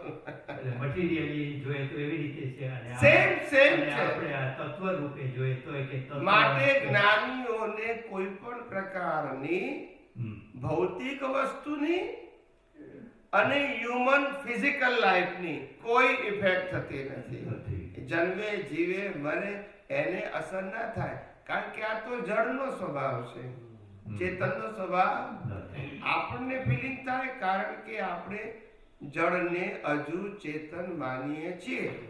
હમ. શું છે? જોડે છે. હા, એટલે દાદા ભગવાને કીધેલું કે અહીંયા મહાવીર ભગવાન બેસાડો ને અહીંયા બુદ્ધ ભગવાન બેસાડો. શું કીધું? મહાવીર ભગવાનને અને બુદ્ધ ભગવાન. અને અહીંયાથી કોઈ રક્તપીતીઓ માણસ જાય, ભયંકર રોગિષ્ઠ માણસ, હમ. તો બુદ્ધ ભગવાનને ફિલિંગ થાય હમ. કે આને દુઃખ કેમ દૂર કરવું. બરાબર. ક્યારે આવ્યું? મહાવીરને કાંઈ ના થાય. હમ. તે વખતે દાદા ભગવાને એનું માઇક્રો સાયન્સ કહેલું. પેલાનું દુઃખ હું ફીલ કરું છું એટલે દુઃખ દૂર કરું છું. ના સમજાયું? હમ. ના સમજાયું? ના સમજાય. હા. એ દુઃખી તો છે, અને મને એનું દુઃખ કોણે ફીલ કર્યું? મને એટલે હું જે એને સોલ્યુશન આપું છું એ મારા દુઃખનું સોલ્યુશન છે. હા. ના સમજાયું? સમજાણું ને? હા. અને એ મહાવીર દાદા ભગવાને કહેલું. અને મહાવીર આ ભગવાનને પ્રસંગમાં. તો એ દુઃખ સાથે કંઈ હે? મળતું જ. દાખલા તરીકે કોઈ માણસ પાસે ખાવાનું નથી, એ આપણે જોયું, હમ. એ જોવાથી આપણને ફીલ થયું એક ભૂખ્યા માણસને શું તકલીફ હોય. હા. એ ફીલની સોલ્યુશન માટે આપણે એને ખાવાનું આપ્યું, તો આપણે આપણા ફીલને સોલ્વ કર્યું છે. હા. હવે જે માણસને ફીલ ના થાય તો સોલ્યુશન હમ. ખ્યાલ આવ્યો શું કહું છું? હા, સમજાય ગયું. એ દાદા ભગવાને તે વખતે કહ્યું. હા. અને આ બાજુ મહાવીર ભગવાનને તો કશું ના નથી, કારણ કે એ કુદરતી એ તો રચના. સાયકલ જ દેખાય. હમ. Right. એટલે વિતરાગ પુરુષો આમાં હા. જડ ના હોય, હમ. બિલકુલ લાઈવ એન્ડ પ્રેક્ટિકલ હોય. પેલા લોકો કેવા હોય? રિલેટિવ સત્યમાં પ્રભાવિત થઈ જાય, એટલે એને અફેક્ટ કરે. એ અફેક્ટનું શું થાય પાછું? રિઝલ્ટ. એટલે સ્થૂળ ભાષામાં એવું કહેવાય એ અવસ્થા ભલે ઉદય કર્મ છે, પણ અત્યારે એ અવસ્થા સામીપ્ય ભાવથી ઉત્પન્ન થઈ. એ સામીપ્ય ભાવ ગયા અવતારમાં કોઝ હતું, આ અવતારમાં ઇફેક્ટ છે. હવે તમે વિચાર કરો કે ઘરમાં 4 ભાઈઓ હોય અને 2 બહેનો હોય, પણ બેમાંથી એક બહેનને મુશ્કેલી હોય તો 4 ભાઈઓને અસર ના થાય. એકને થાય ને બીજાને નાય થાય. બરાબર. બેન તો 4 જ છે, પણ જેને ઇફેક્ટ થાય એ વધારે હેલ્પ કરવા, જેને ના થાય તો કે મારે શું, એની લાઈફ છે, મારી life. You understand my point? હા, હા, સમજાય ગયું. છે કુદરતી રચના, એ ગયા અવતારના કોઝની ઇફેક્ટ છે, પણ તમને ખાલી ફિઝિકલ ફોર્મમાં સમજાવું છું એટલે તમને એનું રૂટ સમજાય. તમારે સમજવાનું રૂટ ફિઝિકલ. આવા કોઝ હતા, એની આ શું છે? Effect. ઇફેક્ટ છે. આજે કોઝ નથી, આજે શું છે? ઇફેક્ટ છે. પણ ઇફેક્ટ ક્યારે આવે? કોઝ હોય તો. એટલે આજે આપણને શું થાય? As a relative view point હોય તો શું થાય? જો આ મોટો ભાઈ બચારો હેલ્પ કરે છે, કેટલો સારો છે, આ નાનો ભાઈ સારો નથી કે છે, હેલ્પ નથી કરતો, બસ એ આપણી અજ્ઞાન દ્રષ્ટિ, એ આપણી રિલેટિવ દ્રષ્ટિ. યુનિવર્સલ ટ્રુથ હોય તો થાય નહીં. એટલે મહાવીરને ના થાય. હા. રિલેટિવ ટ્રુથ વાળાને આ દ્રશ્ય જોઈને રાગ દ્વેષ, એકના ઉપર રાગ થાય ને એકના ઉપર Well, તો હિસાબે બુદ્ધ સંપૂર્ણ નહીં, ના જ કહેવાય. વિતરક થયેલા ના કહેવાય. પણ આપણે તો એ મહાપુરુષો માટે બહુ ડિસ્કશન નહીં કરવું. આ તો ખાલી એક્ઝામ્પલ આપવા માટે. એમની દશા પછી પણ વધી હોય તો આપણે કે આપણી પાસે એવું કેવળ જ્ઞાન નથી. આ તો એક એક્ઝામ્પલના સંદર્ભમાં કહીએ છીએ. He is always respected in our vision. એ તો સવાલ જ નથી. આપણે આ તો એક વાતને સમજાવવા માટે આપણે આ કહીએ. એટલે કે એમને કંઈ ડિગ્રેડ કરવા માટે that is not our subject. Science સમજાવવાનો સબ્જેક્ટ છે. સ્વામીજી, તો જે જીસસ ક્રાઇસ્ટને છે તો એ જ પ્રમાણે જે છે કે તમને કંઈ પણ ઇમોશન્સ આવે કે કંઈ પણ ફિલિંગ આવે તો એ તમારી કચાશ છે એને લીધે એ પોસ્ટમેન સામે આવ્યો છે તમારી કચાશ બતાવવા માટે. એટલે તમારે ઇમોશન્સ ને ફિલિંગ્સમાંથી ને એમાંથી બધામાંથી કમ્પ્લીટલી બહાર નીકળશો તો જ તમારો મોક્ષ થશે. તો એ વાત સાચી છે? એ લોકોમાં તો મોક્ષ હોતો જ નથી ને. એટલે ઇન્ટરનલ ઓલું જોઈન્ટ થાય ને જે એ લોકો કહે છે ને કે me and my father are one, પણ until then you will consider father as a father and son as a son. પછી eventually તમે જ્યારે મર્જ થાવ as a મોક્ષ આપણે કહીએ, they consider a father and I are one. એટલે અમે બે એક થઈ ગયા. પણ અહીંયા તો ફાધર ડે એક જ દિવસ ઉજવાય છે ને આપણા હિન્દુસ્તાનમાં 365 દિવસ સેલિબ્રેટ કરે છે, કારણ કે રોજ સેવા કરવાનું, રોજ હુકમ માનવાના હોય. યસ કે નો? Yes, that's right. Yeah. અહીં તો ગિફ્ટ કાર્ડ એક જ દિવસ આવે. તો પછી આ બધા ફિલિંગ્સ ને ઇમોશન્સ ને જે બધા આવે બધું છે રિલેટિવ બટ ગુડ કોન્સેપ્ટ છે. હા, પણ એ બધું સ્પિરિચ્યુઅલ નથી પણ રિલેટિવમાં ગુડ કોન્સેપ્ટ છે. એ લોકો આમે જો એ લોકોને પેલા તમે બેઝ જુઓ. They believe not in a soul, they believe not in a reincarnation. તો પછી મોક્ષનો તો પ્રસંગ ક્યાં છે? એ લોકો વન લાઈફ ને માને છે. You enjoy life, that's it. હવે એ લોકો બાઇબલ ઓલી રીઇન્વેન્ટ કરે છે ને, એમાં એ લોકો કહે છે કે જે રીઇન્કોર્નેશન નો પાઠ હતો ને જીસસ ક્રાઇસ્ટ નો, એ આખો મિસ થઈ ગયો છે. અને the other thing is કે જ્યારે જીસસ ક્રાઇસ્ટ 3 દિવસ પછી રાઇઝ થયા હતા, which proves the reincarnation, and they've just put it on the different format. It's okay.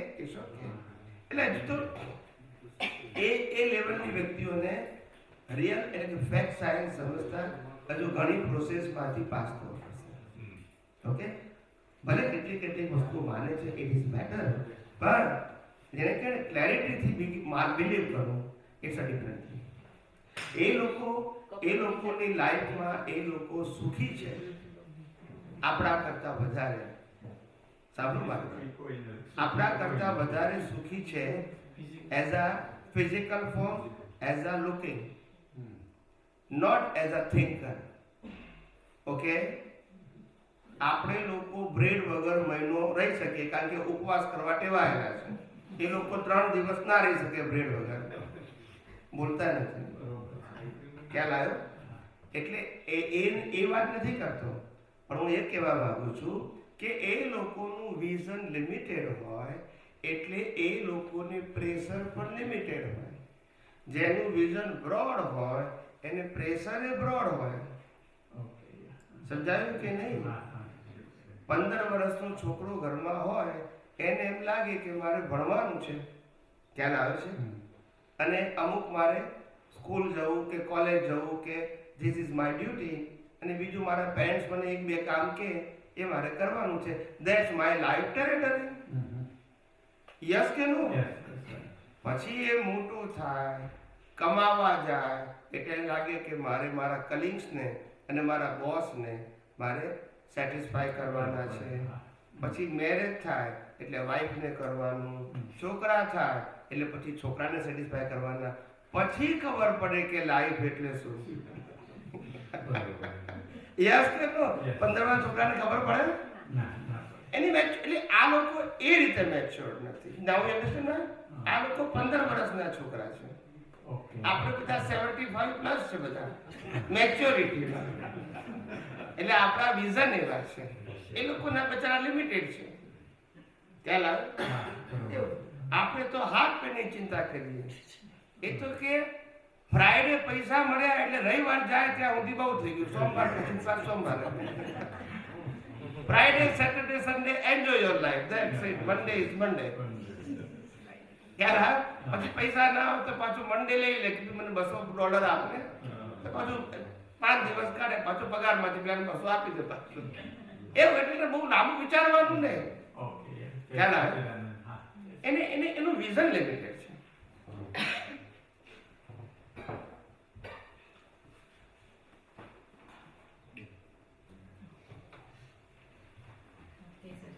જય સચિદાનંદ. એક સૂત્ર છે, મેં તમને પણ મોકલાવ્યું હતું. આ નાટકમાં જે સામું આવે તે જુએ કે પાછલું સંભાળને જોઈએ, ક્વેશ્ચન માર્ક છે, અને પાછલું જોવા જઈશ તો અત્યારનું ખોઈ બેસીશ. એ એક્સપ્લેન કરો. આપણે કીધું છે ને, past is already past. Never think about the past. Try to live in a present all the time as far as possible. Because when the circumstances are passed away from your life, it is also destroyed from the dictionary of law of nature. Now it is not coming in a future. Yes or no? તો પછી આપણે ભૂલવાનું શું વાંધો છે? કુદરત જ ભૂલી ગઈ છે પછી. પણ આપણે તો એના કરતા પાવરફુલ. એ ભૂલે પણ અમે એના ભૂલીએ. અને બીજું સૂત્ર, એ નબળાઈ કહેવાય આપણે. એની પછી આગળ. હા, આ બીજું સૂત્ર છે, થર્ડ વન. વર્તમાન બહુ સૂક્ષ્મ વસ્તુ છે. આ બાજુ ભૂતકાળ ને પેલી બાજુ ભવિષ્યકાળ, એ બેની વચ્ચે સૂક્ષ્મ ભાગમાં વર્તમાન હોય તેને અજ્ઞાની પકડી જ ના શકે. જ્ઞાની જ એને પકડી શકે. યસ, વર્તમાનમાં રહેવું એટલે માણસને બધું જ કુદરતી રચના દેખાય, પછી ડિવિઝનની ક્યાં જરૂર છે? કયો સમય એવો હોય, કઈ અવસ્થા એવી હોય, બહારની કઈ અવસ્થા એવી હોય મન વચન કાયાની કે જે કુદરતી રચના ના હોય? બોલો. તો પછી કુદરતી જો તો પછી વર્તમાન ને ભૂત ને ભવિષ્ય ને ડિવિઝન આવે.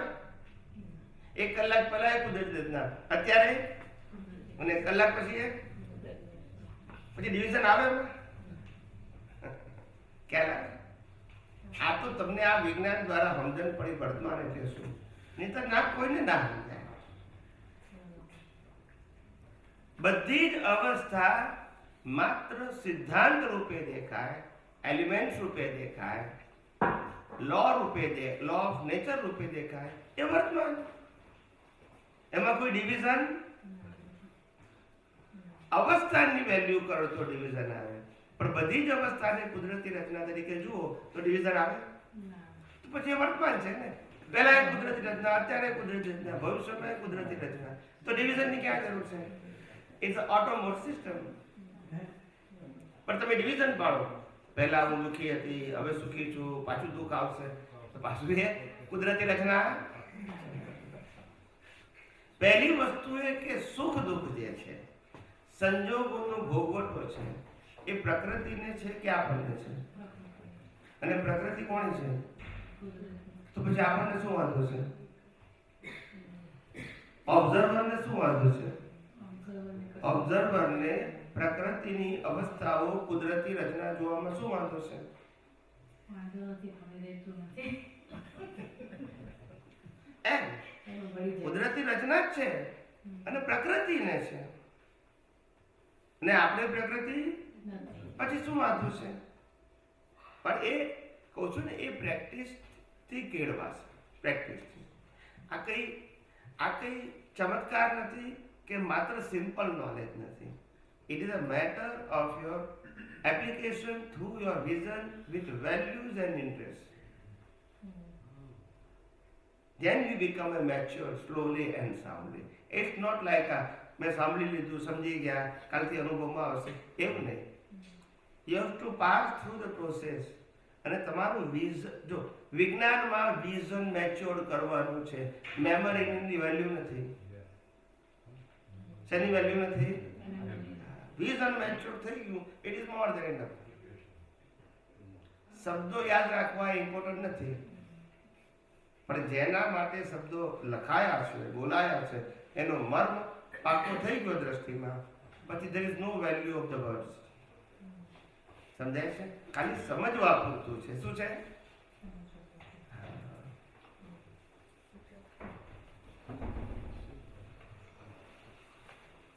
બોલો.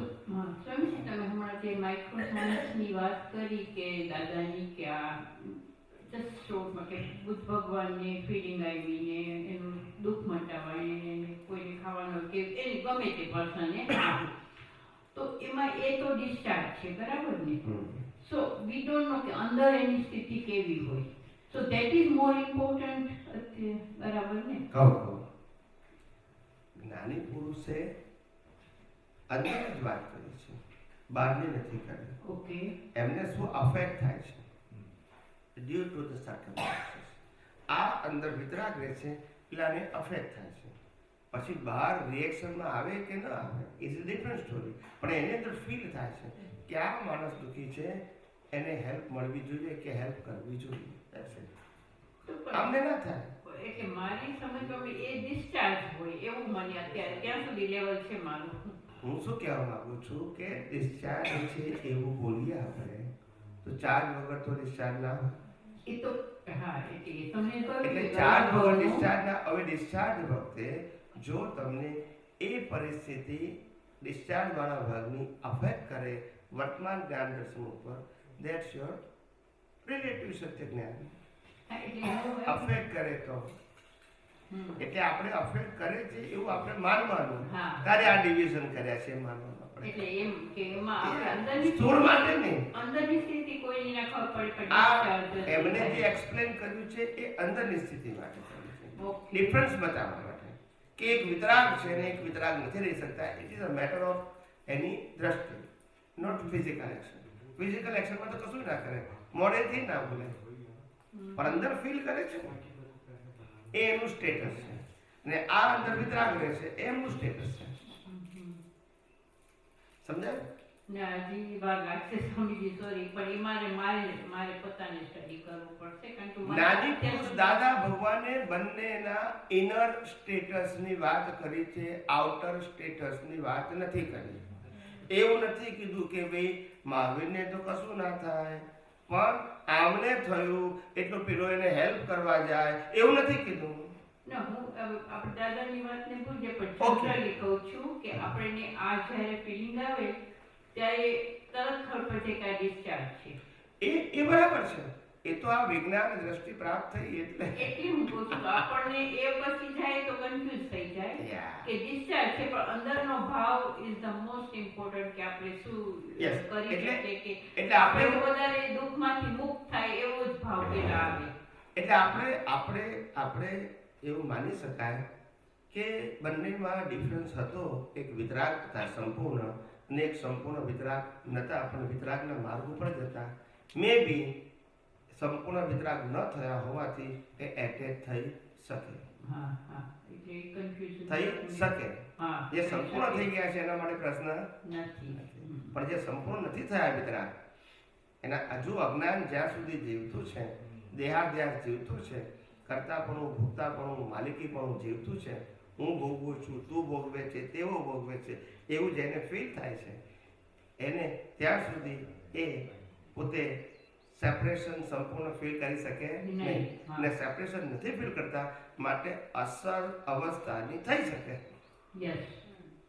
That is the concept. Individual કોને થાય કે નહીં એ તો આપણે ના કહી શકીએ. આ તો ખાલી એક્ઝામ્પલ ને મેં એક્સપ્લેન કર્યું. ના તો એ કહેતા કે એના ઉપરથી હવે વધારે સજાગ રહેવાશે, એના ઉપર કરાશે. અને બીજું સ્વામીજી પૂછ્યું હતું કે આપણે હંમેશા કોઈ પૂછે જીવ એટલે શું તો એવો જ જવાબ હોય કે નોટ તમારો પણ બુકોમાં પણ જે જીવે છે, મરે છે અને જન્મે છે એ જીવ. તો પછી એમાં શું શું આવે? પ્રતિષ્ઠિત આત્મા plus causal body plus development. સમજાવો. જીવ એટલે રિલેટિવ સત્ય. કેટલાક લોકો જીવને આત્મા પણ કહે છે. હા, એક જીવ એટલે સોલ પણ કહે છે. આપણે એવું કીધું કે જીવ એટલે જે જન્મે છે, જીવે છે, મરે છે એ જીવ, અને જન્મતો જીવતો મરતો નથી એ Shiva. Shiva is a permanent and જીવ is a born and die. Okay, એટલે એ પ્રકૃતિના માટે વાત કરી. પ્રકૃતિ એટલે આખું ડિસ્ચાર્જ હોય.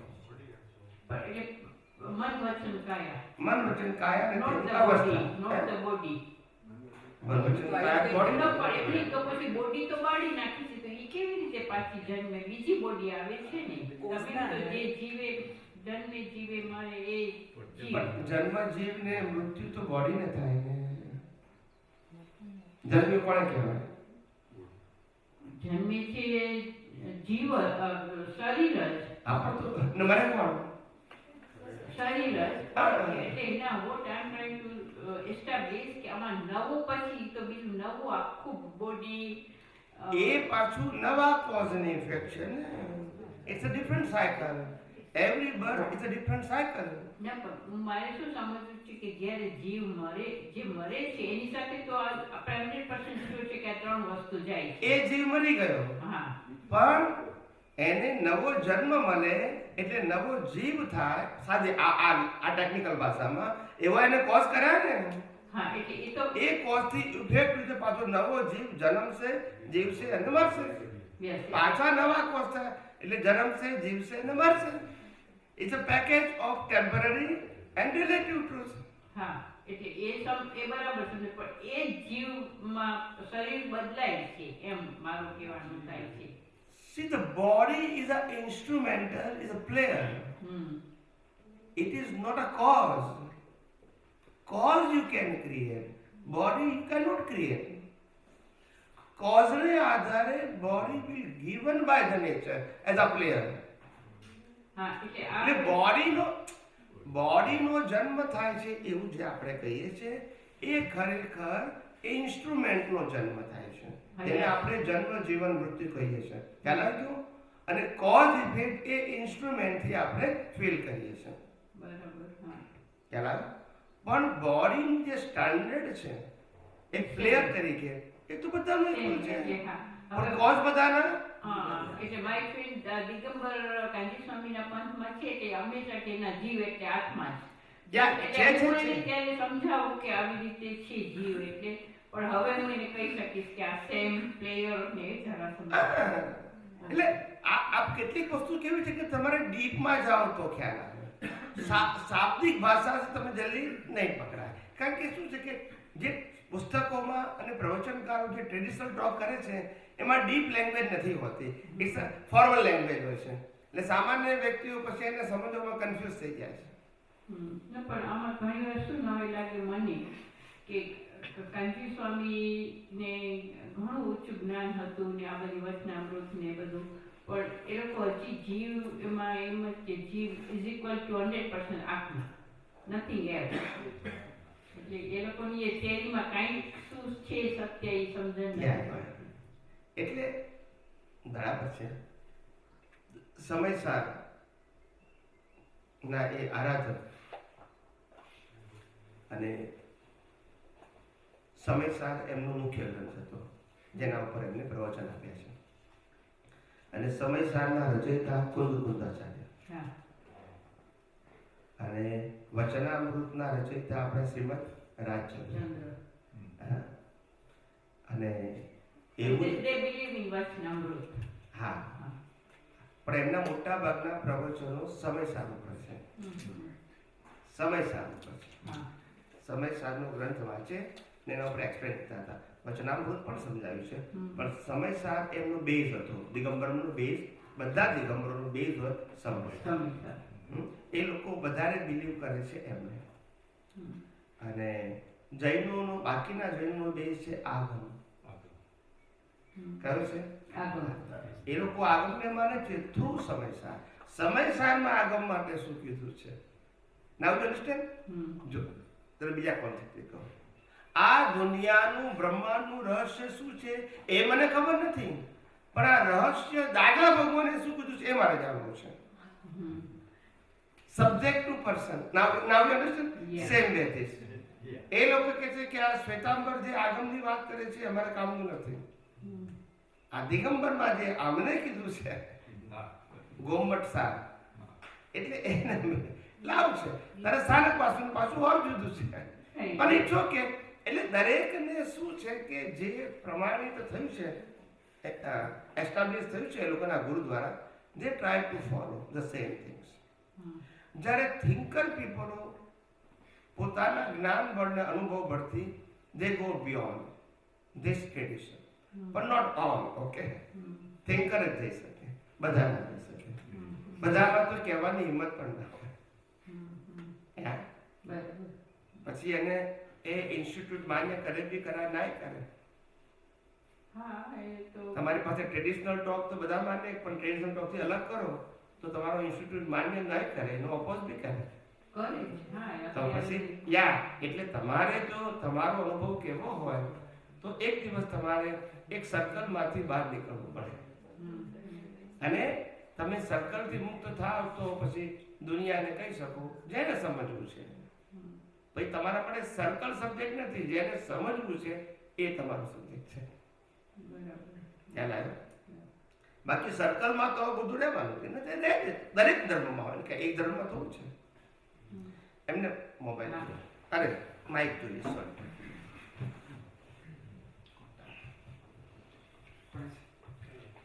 આમ જો હાથ જો હાથ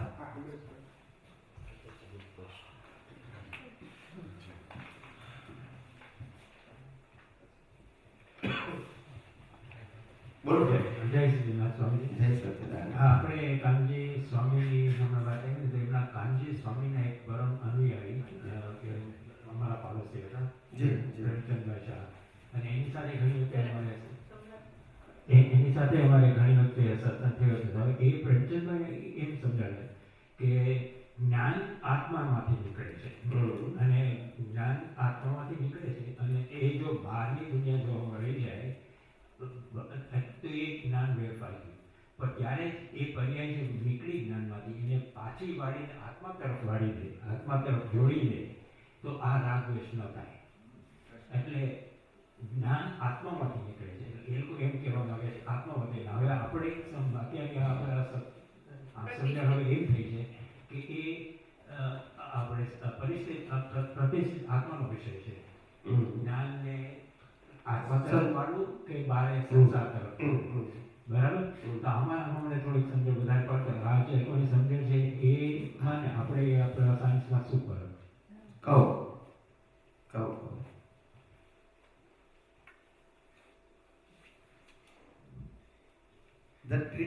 The difference between the electrical power and mechanical machine power are the same or different? Electric power અને Mechanical power, all kind of mechanical, TV, fridge, washing machine, all are the mechanical power and electrical power. શું difference છે? mechanical power works with the electric power. ના, પણ એ બંને એક છે કે અલગ છે? અલગ છે. બંનેના રોલ એક છે કે અલગ છે? અલગ. મિકેનિકલ પાવરનો રોલ એવો છે કે ઇલેક્ટ્રિક ન્યુટ્રલ છે, એ હીટિંગ કરી શકે અને કુલિંગ કરી શકે, બરાબર. એ મિકેનિકલ પાવર છે. ઇલેક્ટ્રિકલ નહીં, but with the help of electricity. But with the help of electricity, they generate heating or cooling. તો એ મિકેનિકલ પાવર છે.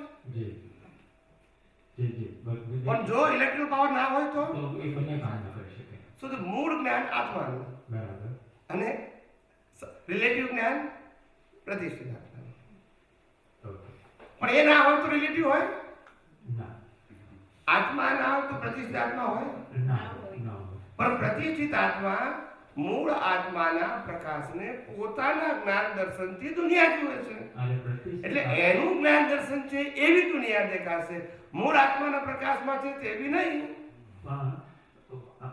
જ્ઞાન આત્મામાંથી, મૂળ આત્માથી આપણે રૂપ તો એ જ હોય ને. પ્રકાશ આત્મામાંથી જ્ઞાન પ્રકાશ. આપણે આત્માને આપણે જ્ઞાન પ્રકાશ સ્વરૂપ બોલ્યા છે. એકલો પ્રકાશ ના બોલાય, એકલો પ્રકાશ તો જડ થઈ જાય. એટલે આપણે આત્માને જ્ઞાન પ્રકાશ કીધું, અને જ્ઞાન પ્રકાશનો સ્વભાવ છે સ્વ પર પ્રકાશ. જ્ઞાન પ્રકાશનું અનેક વખત બોલ્યો છું, આપણા સત્સંગમાં સાંભળજો. પ્રકાશ એટલો નથી બોલ્યો, જ્ઞાન પ્રકાશ. પ્રકાશ તો આટલું બ્લેક નહીં કહેવાય પ્રકાશ, એમાં જ્ઞાન નથી. દરેક વસ્તુનું ક્લેરિફિકેશન છે, પણ આપણે સમજવું પડે કે ત્યાં ખોટું છે એવું નથી કહેતા, પણ એનું જે પ્રેઝન્ટેશન પ્રોપર થવું જોઈએ એ લોકો. મેઇન વાત એવું છે કે દુનિયાના જેટલા ધર્મો છે ઇન્ક્લુડિંગ જૈનિઝમ, એ લોકોએ મિસિંગ લિંક આપી છે પ્રતિષ્ઠિત આત્માની. માટે સાયન્સ ખુલ્લું નહીં થાય. See, the words are good and higher level, but you cannot explain scientifically because આત્માનો પ્રકાશ, એ પ્રકાશને યુઝ કરનાર કોણ? કર્મ બાંધનાર. પણ ત્યાં તો છે જ નહીં ને. કર્મ કોણ પાસે? આત્મા પાસે. કર્મ કોણ ભોગવશે? આત્મા ભોગવશે. ત્યારે આપણે કીધું કે જે બાંધનાર છે એ જ ભોગવે છે. અહીંયા કોઝ તરીકે બાંધે છે, એ જ ઇફેક્ટ તરીકે ભોગવે છે. And body and circumstances given by the nature. અને જે આપે છે કુદરતે લઈ લે છે. અને તમારું જે ક્રિએશન છે અજ્ઞાનનું એ ખતમ થઈ જાય છે. પાછું નવું ક્રિએશન કર્યું, પાછું નવું બોડી, નવા સંજોગો. પણ સોલ is always neutral. A consume થતો નથી. તો ટેલી થાય છે. હવે તમે એમ કહો કે આત્માનું જ્ઞાન દર્શન બગડ્યું, તો પછી અનંત જ્ઞાન દર્શન બોલાય નહીં. એટલે કોઈ પણ વસ્તુ તમે પ્રેઝન્ટ કરો, ટેલી થવી જોઈએ ને. આજે તમે એમ કહો કે ભાઈ આત્માનો સ્વભાવ જ્ઞાતા દ્રષ્ટા છે, અને જ્ઞાતા દ્રષ્ટા એટલે આ અવસ્થાઓને જોઈ જાણે છે, એવું તમે જ્યારે બોલો અથવા તો સમજો, તો પછી આ પ્રકૃતિ જે ભૂલ કરે એનો જ્ઞાતા દ્રષ્ટા આત્મા હોય તો માફી પછી આત્માએ માગવી પડે. જે જુએ એ માગે કે બીજો માગે? મગન ભી જુએ ને છગન ભી માગે એવું હોય? એટલે પ્રિન્સિપલ સેટ થતો નથી. શું નથી થતો? સિદ્ધાંત. શ્રદ્ધાથી બધું બરાબર છે. શ્રદ્ધામાં ટેલી ના કરવાનું, માનવાનું હોય. સિદ્ધાંતમાં શું છે? ટેલી કરવાનું છે. મેં પહેલા કીધેલું છે કે જ્ઞાની પુરુષ દાદા ભગવાન પાસેથી આ પ્રતિષ્ઠિત આત્મા મળવાથી મને આ વિજ્ઞાન ખુલ્લું થવામાં બહુ હેલ્પ થઈ. મેં કીધેલું છે કેટલી વાર હું કે આજે કહું છું એવું નહીં. મારી પ્રકૃતિ છે જેનાથી જે પ્રાપ્ત થયું છે, ભલે નૈમિતિક રૂપે, પણ એને મને હેલ્પ કરી છે ઓપન કરવામાં. કારણ કે મારા માટે મિસિંગ લિંક હતી. દાદા ભગવાન નતા મળ્યા પેલા શાસ્ત્ર જ્ઞાનમાં આ ભલે 33 ધર્મોના ગ્રંથો વાંચ્યા, પણ મિસિંગ લિંક હતી. એમાં આ વસ્તુ આ મળ્યા પછી બધું ટેલી થયું.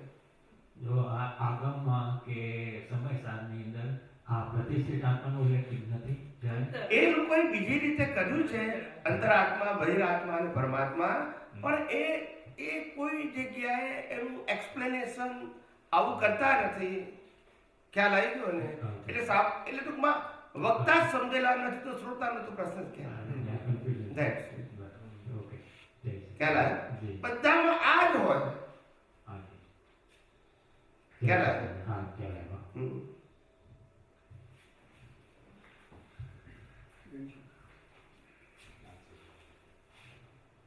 કોઈ હોય તો આપો.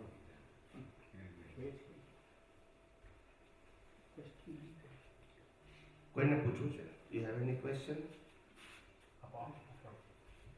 ના છેલ્લે મારી પાસે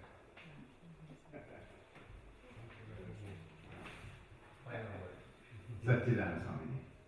જય સચ્ચિદાનંદ. આપણે જે કાળાનંદની વાત કરી, ડિસ્કશન થયું, પણ હું જે સમજ્યો છું એનું ક્લેરિફિકેશન લઈ લઉં. કાળાનંદ બે રીતે ડિવિઝન પડ્યા. કાળ એ પરમિનન્ટ છે, સનાતન છે. અણુ એ અવસ્થા રૂપે છે. હવે આપણે એવું દાદા એવું કહેવા માંગે છે કે જેને વિદ્યા ખબર હોય તો એ કાળાને લાવી શકે છે. હવે હું એને સ્થૂળમાં એક્સપ્લેન કરું મારી સમજ પ્રમાણે, તો દાદા હોય, એમણે જો કોઈ ડાયરીમાં સસ્પેન્સ લખ્યું હોય અને પૌત્રના પુત્રને મળે તો એ દાદાનું જે વિઝન, જે એમણે દ્રષ્ટિમાં હતું, એ બુક દ્વારા એ પોતે સમજી શકે. તો શું કાળાનું એ રીતે સમજી શકાય કે એ સ્ટોરમાં એ રીતે ક્યાંક છે, પણ જે વ્યક્તિ એને ખોલી શકે અને એને ખબર હોય તો એ કાળાને યથાર્થ સમજી શકે, વિચારી શકે. પણ મારો પ્રશ્ન એ છે, આ તો મારી સમજમાં નથી, પ્રશ્ન એ છે કે જ્યારે કાળાનું અવસ્થા રૂપે પ્રોજેક્ટ થાય છે, જ્યાં કૃષ્ણ ભગવાને અર્જુનને ભગવદ્ ગીતાનો સંદેશ આપ્યો, તો એ માધ્યમ દ્વારા એ કાળાનું બહાર થયા, એ ડિસ્ચાર્જ થઈ ગયા. એ ડિસ્ચાર્જને ફરી ચાર્જમાં લાવીને ડિસ્ચાર્જ કરવો, એ મને જો કદાચ તમારી પાસે જવાબ હોય તો જરા સમજાવો. મારે એ ફરી ચાર્જમાં ડિસ્ચાર્જ એટલે એક્ઝામ્પલ આપો ને. ફરી ચાર્જ ને ડિસ્ચાર્જ એટલે શું? એક જ વસ્તુને ચાર્જ થઈ ડિસ્ચાર્જ થઈ ગયું અને ફરી ચાર્જ ડિસ્ચાર્જ એટલે શું?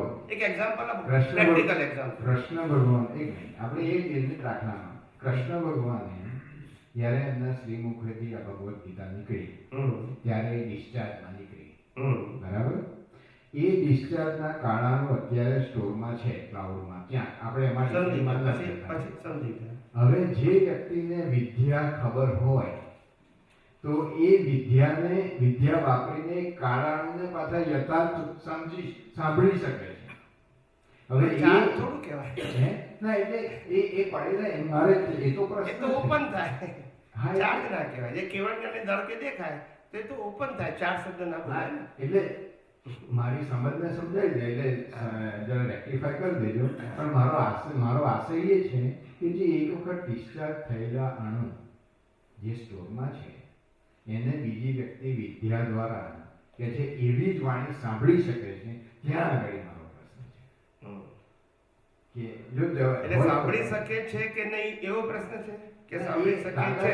એવું કહે છે કે એ સાંભળી શકે, એટલે હું એવું માનું એમને વાણી ઉપરથી કે લાઈવમાં એ જ કૃષ્ણ ભગવાનને મુખેથી નીકળેલી વાણી ભગવદ્ ગીતા યથાર્થ સાંભળી શકે છે, એને પાછા બોલાવી શકે છે અને સાંભળી શકે છે. હવે એમાં મારું કન્ફ્યુઝન હોય કે તમારી પાસે કોઈ ક્લેરિફિકેશન હોય તો પ્લીઝ. એટલે આ બધું ડિસ્કશન થયું એમાં તમારા બધાની મેચ્યોરિટીમાં મને થોડી ઉણપ લાગી. મેચ્યોરિટીમાં presentation is okay કે somebody they tell, explain and you repeat it. But now you are scientist. તમને એટલું ખબર પડવી જોઈએ કે શબ્દના પરમાણુ અને કાળના પરમાણુ જુદા છે અને તમે વારંવાર શબ્દના પરમાણુને રિપીટ કરવાની વાત કરો છો, કાળના નહીં. તમે શબ્દને કાળને કેમ એક મૂકી દીધો? કારણ કે કાળાનું છે એ અવસ્થા રૂપે છે, એ તો પતી ગયા, ડિસ્ચાર્જ થઈ ગયા. એ આપણે જુદું પાડી દીધું. કાળ આપણે કીધું કાળ જે કાળતો છે એ સનાતન છે, પણ આપણે કાળાનું પાછા લાવવાની વાત કરીએ છીએ ને વારંવાર. હા, પણ અને ડિસ્ચાર્જ થઈ ગયું એ બોલીએ છીએ. ના, કાળા મારો પ્રશ્ન અહીંયા એ પ્રશ્ન ના કહેવાય, મારે ખાલી સમજ છે, આમાં કોઈ આર્ગ્યુમેન્ટ નથી. મારે એ જાણવું છે કે કાળ તો પરમેનન્ટ છે, અને કાળાનું ટેમ્પરરી જે ડિસ્ચાર્જ થઈ ગયા પછી આજે શબ્દ પતી ગયા. હવે એ પ્રોસેસ હવે પાછું લાવવાનું શું થયું? વોઇસ થયું કે કાળાનું થાય? એટલે અણુ જે છે, અણુ સ્ટોર રૂપે રહેલા છે, એ અણુની વાત છે જે શ્રી મુખેથી નીકળી કૃષ્ણ ભગવાન. એ શબ્દ છે કે કાળાનું છે? હું કાળાનું શબ્દ રૂપે કાળાનું સમજવા માંગુ છું. મેં પહેલા કીધું કે કાળાનું is subject to your life of karma. It is not connect with the world only. આપણે કાળાનું ને શબ્દ સાથે જોડી દીધા. ભાઈ કાળાનું ની અંદર તમારું પેકેજ આવી ગયું જેમાં તમારા વિચાર આવી શકે, વાણી પણ આવી શકે, વર્તન આવી શકે. તો એનું કોમન સ્ટેજ શું છે? તો કે કાળ. આ કાળમાં તમને વિચાર આવ્યો, આ કાળમાં વાણી બોલ્યા, આ કાળમાં વર્તન થયું. હવે તમારે ઓપન શું કરવું છે કે મારે વાણી ઓપન કરવી છે. તો there is a different subject. Now the કાળાનું ઇઝ ફિનિશ આફ્ટર ઇફેક્ટ આવી ગઈ પછી. બરાબર. એ કાળમાં ભોગવવા પૂરતા હતા.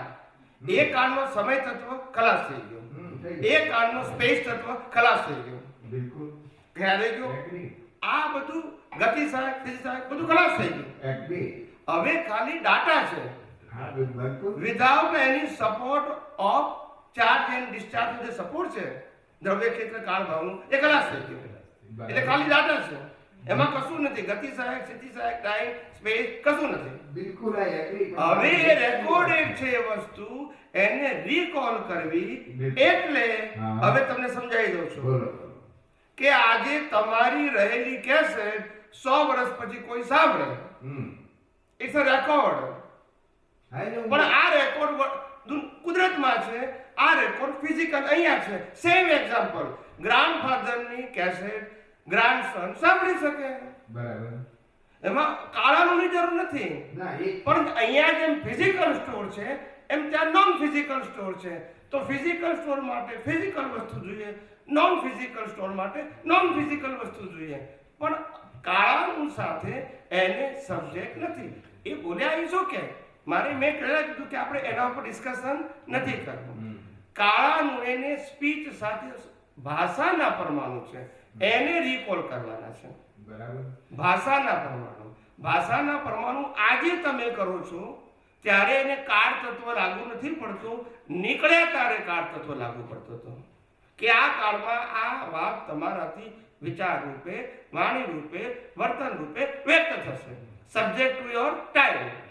હું સમજી ગયો. હવે એક સબ્જેક્ટ ખલાસ થઈ ગયો, પણ વોઇસના પૂતગલ છે. એ વોઇસના પૂતગલ રેકોર્ડ કરીને તમે રિકોર્ડ, જેમ આ રેકોર્ડ થયું ને એમ તમે રેકોર્ડ કરીને આજે પ્લે કરી શકો છો, પણ એ તમારી પાસે શક્તિ હોવી જોઈએ. That is. હવે આપણે એક સ્થૂળ એક્ઝામ્પલ આપણે તમને વાત સમજાશે. એક જમાનામાં એવું કહેવાતું હતું, આપણે બધાએ સાંભળ્યું છે કે અહીંયા બેઠા બેઠા હું 500,000 ફૂટ દૂર કે 500 કિલોમીટર દૂર કોઈ વસ્તુ બનતી હોય ને હું જોઈ શકતો હોઉં તો એને સિદ્ધિ કહેવાતી હતી. લાઈવ વાત કરું છું, લાઈવ. ત્યાં અત્યારે બને છે ને ત્યાં અત્યારે હું અહીંથી જોઉં છું. પણ one kind of that power, એવું પાવર કહેવાતું હતું એને. પણ એ લાઈવ નો પર્સન છે, કોઝ ઇફેક્ટ નથી, it's not recorded, it's there. ખ્યાલ આવી ગયો? હવે આજે આપણે મોબાઈલ દ્વારા અમેરિકામાં શું થયું છે એ આજે જોયું છે કે અત્યારે શું થાય છે. It's an instrument. તો એને શું કહેવાય? સાયન્સ. એવી રીતે ત્યાં ચાલે છે, એના થ્રુ સેટેલાઇટ તમે એટ એ ટાઈમ જોઈ શકો છો. It's a science. પહેલા એને સિદ્ધિ કહેવાતી હતી. એવી રીતે પહેલા જ્યારે પરમાણુઓ આ દુનિયામાં હતા, વાણીના પરમાણુ, તે માણસની ક્ષમતાથી એને રિકોલ કરી અને એને રીપ્લે કરતા હતા. એ અત્યારે મિકેનિકલ ફોર્મ થઈ ગયું. કઈ થઈ ગયું? કે બધી વસ્તુ સ્ટોરેજ કરી નાખો, ગમે ત્યારે એ કામ લાગશે. ઘણી વખત તો 3-4 જગ્યાએ સ્ટોર કરે કે એક સ્ટોર ઉડી જાય તો બીજા સ્ટોરમાંથી પણ, ક્લાઉડમાંથી ઉડી જાય, યુટ્યુબમાંથી ઉડી જાય, ફલાણાથી ઉડી જાય, તો એ એક્સ્ટ્રા ડાટા રાખજો કે કમસે તમે સર્વાઈવ થઈ જાય. ઘણી વખત તમારી જે રેકોર્ડિંગ કર્યું હોય એ બગડી જાય because some heat or something crazy થઈ જાય. આવું બધું થતું હોય છે. આ ફિલ્ડ વાળાને વધારે ખબર હોય. પણ આપણે એને સિમ્પલ ભાષામાં સમજો. Anything is recorded somewhere. The persons, they have to know the knowledge how to open it. They can open it and play it. Simple. તમે કેસેટ પછી વાત કરી તો મને તરત જ જવાબ મળી ગયો કે આ તો રેકોર્ડેડ કેસેટ છે ને. પણ હું એ કહેતો હતો કે તમે બધા સાયન્ટિસ્ટ તમને ભલે ક્યાં મેં પહેલા કીધું ક્યાં શું લખ્યું છે, કોણે શું લખ્યું છે એમાં ડિટેલમાં ના જાઓ, સામાન્ય ભાવે હોઈ શકે આપણું. હવે આપણે સાયન્ટિફિક વિઝન આપણું ઓપન કરવાનું છે કે જે પ્રિન્સિપલ બેઝ ઉપર હોય, કે જે આપણે કોઈને એક્સપ્લેન કરી શકીએ. એમની વાતમાં તો આપણે ખાલી કોપી જ કરવી પડે. નહીં, અહીંયા મારી દ્રષ્ટિમાં શું હતું, જે આ રેકોર્ડેડ શબ્દ ના આવે, સમજ્યા? અણુ હતા ખરા, એ રેકોર્ડેડ ઇન ધ સેન્સ કે ત્યાં પડ્યા છે માટે એકવાર ડિસ્ચાર્જ થઈ ગયા. ચાર્જ ને ડિસ્ચાર્જ નો ફેક્ટર નથી અહીંયા. પણ મારી દ્રષ્ટિમાં એ વ્યક્તિ પાછા બોલાવે છે ત્યારે પછી ચાર્જ થયેલું ડિસ્ચાર્જ કેમ નીકળે છે, પણ પછી મને એ ખ્યાલ ના રહ્યો કે આ રેકોર્ડિંગ છે માટે રિપ્લે થાય છે. સાયન્ટિસ્ટ બધું લક્ષમાં રહેવું જોઈએ ને સાહેબ. ઇટ્સ નોટ લાઈક ટફ, પણ એ વખતે દ્રષ્ટિમાં એકદમ એ કોર્નર ઓપન ના થાય, એવું બની શકે. ના બરાબર.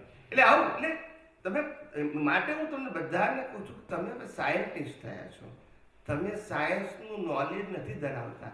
સાયન્ટિસ્ટ મતલબ દરેક વસ્તુને એક્સપેરિમેન્ટ કરી અને એક્સેપ્ટ કરવી, અને નહીંતર રીડ કરી અને પેન્ડિંગ રાખવી, ઇન ના જવા દેવી. મેં પહેલાં કીધું કોઈ પણ ખોટી વસ્તુ ઇનપુટ થઈ તો આઉટપુટ પછી એ જ નીકળશે. માટે ગમે તે વાંચો ને સાંભળો, ડઝન્ટ મેટર, પણ જ્યાં સુધી પ્રિન્સિપલી એક્સેપ્ટ ના થાય ત્યાંથી ઇનપુટ ના કરો, નહીંતર આઉટપુટ એ જ આવશે પછી. આ તો અંત સૈદ્ધાંતિક હતું એને સિદ્ધાંતમાં સમજી લીધું, બીજું કશું નથી. હું તો એટલું માનું કે કોઈ પ્રશ્ન હોય તો એને ક્લેરિફાય કરી લેવો. That is the right thing for future. આજે કાણાનો શબ્દ એટલો ડીપ છે સાહેબ, તમને કહું. આફ્ટર માય ઇન્વેસ્ટિગેશન કે મારા સંશોધનમાં મને પકડાતું નહોતું, પણ અણુ શબ્દ સુધી તો હું ગયો હતો, કારણ કે દાદાએ જે આખું કહ્યું હતું એના ઉપર વિશેષ અધ્યયન કરીને આટલો તો કે ડિસ્ચાર્જ થઈ ગયું છે એ છે. પણ આ જે મારી દ્રષ્ટિમાં હતું કે ફરી રિપ્લે થાય છે ત્યારે હું લાઈવમાં આવી ગયો. That was my miss. જય સચિદાનંદ. ચાલો પ્રાર્થના કરી દઈએ આપણે. हे अंतर्यामी परमात्मा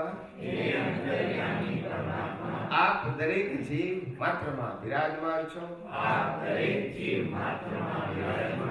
તેમજ મારામાં પણ બિરાજેલા છો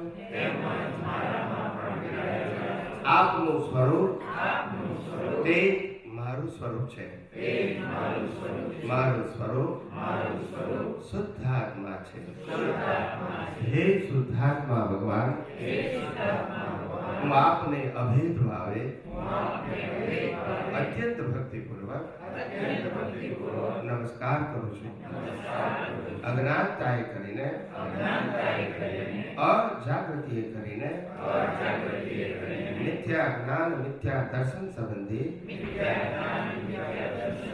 દ્રષ્ટિથી જે કંઈ પણ દોષો થયા છે અને થાય છે તે સર્વ દોષોને આપની સમક્ષ જાહેર કરું છું તેનો હૃદયપૂર્વક ખૂબ પસ્તાવો કરું છું અને આપની પાસે ક્ષમા પ્રાર્થું છું હે પ્રભુ મને ક્ષમા કરો ક્ષમા કરો ક્ષમા કરો અને ફરી ફરી આવા દ્રષ્ટિ સંબંધી દોષો ક્યારે પણ ન કરું એવી આપ મને શક્તિ આપો હે શુદ્ધાત્મા ભગવાન આપ એવી કૃપા કરો કે અમને ભેદભાવ છૂટી જાય અને અભેદ સ્વરૂપ પ્રાપ્ત થાય અમે તમારામાં અભેદ સ્વરૂપે તન્મયાકાર રહીએ જય સચ્ચિદાનંદ જય સચ્ચિદાનંદ જય સચ્ચિદાનંદ જય સચ્ચિદાનંદ જય સચ્ચિદાનંદ જય સચ્ચિદાનંદ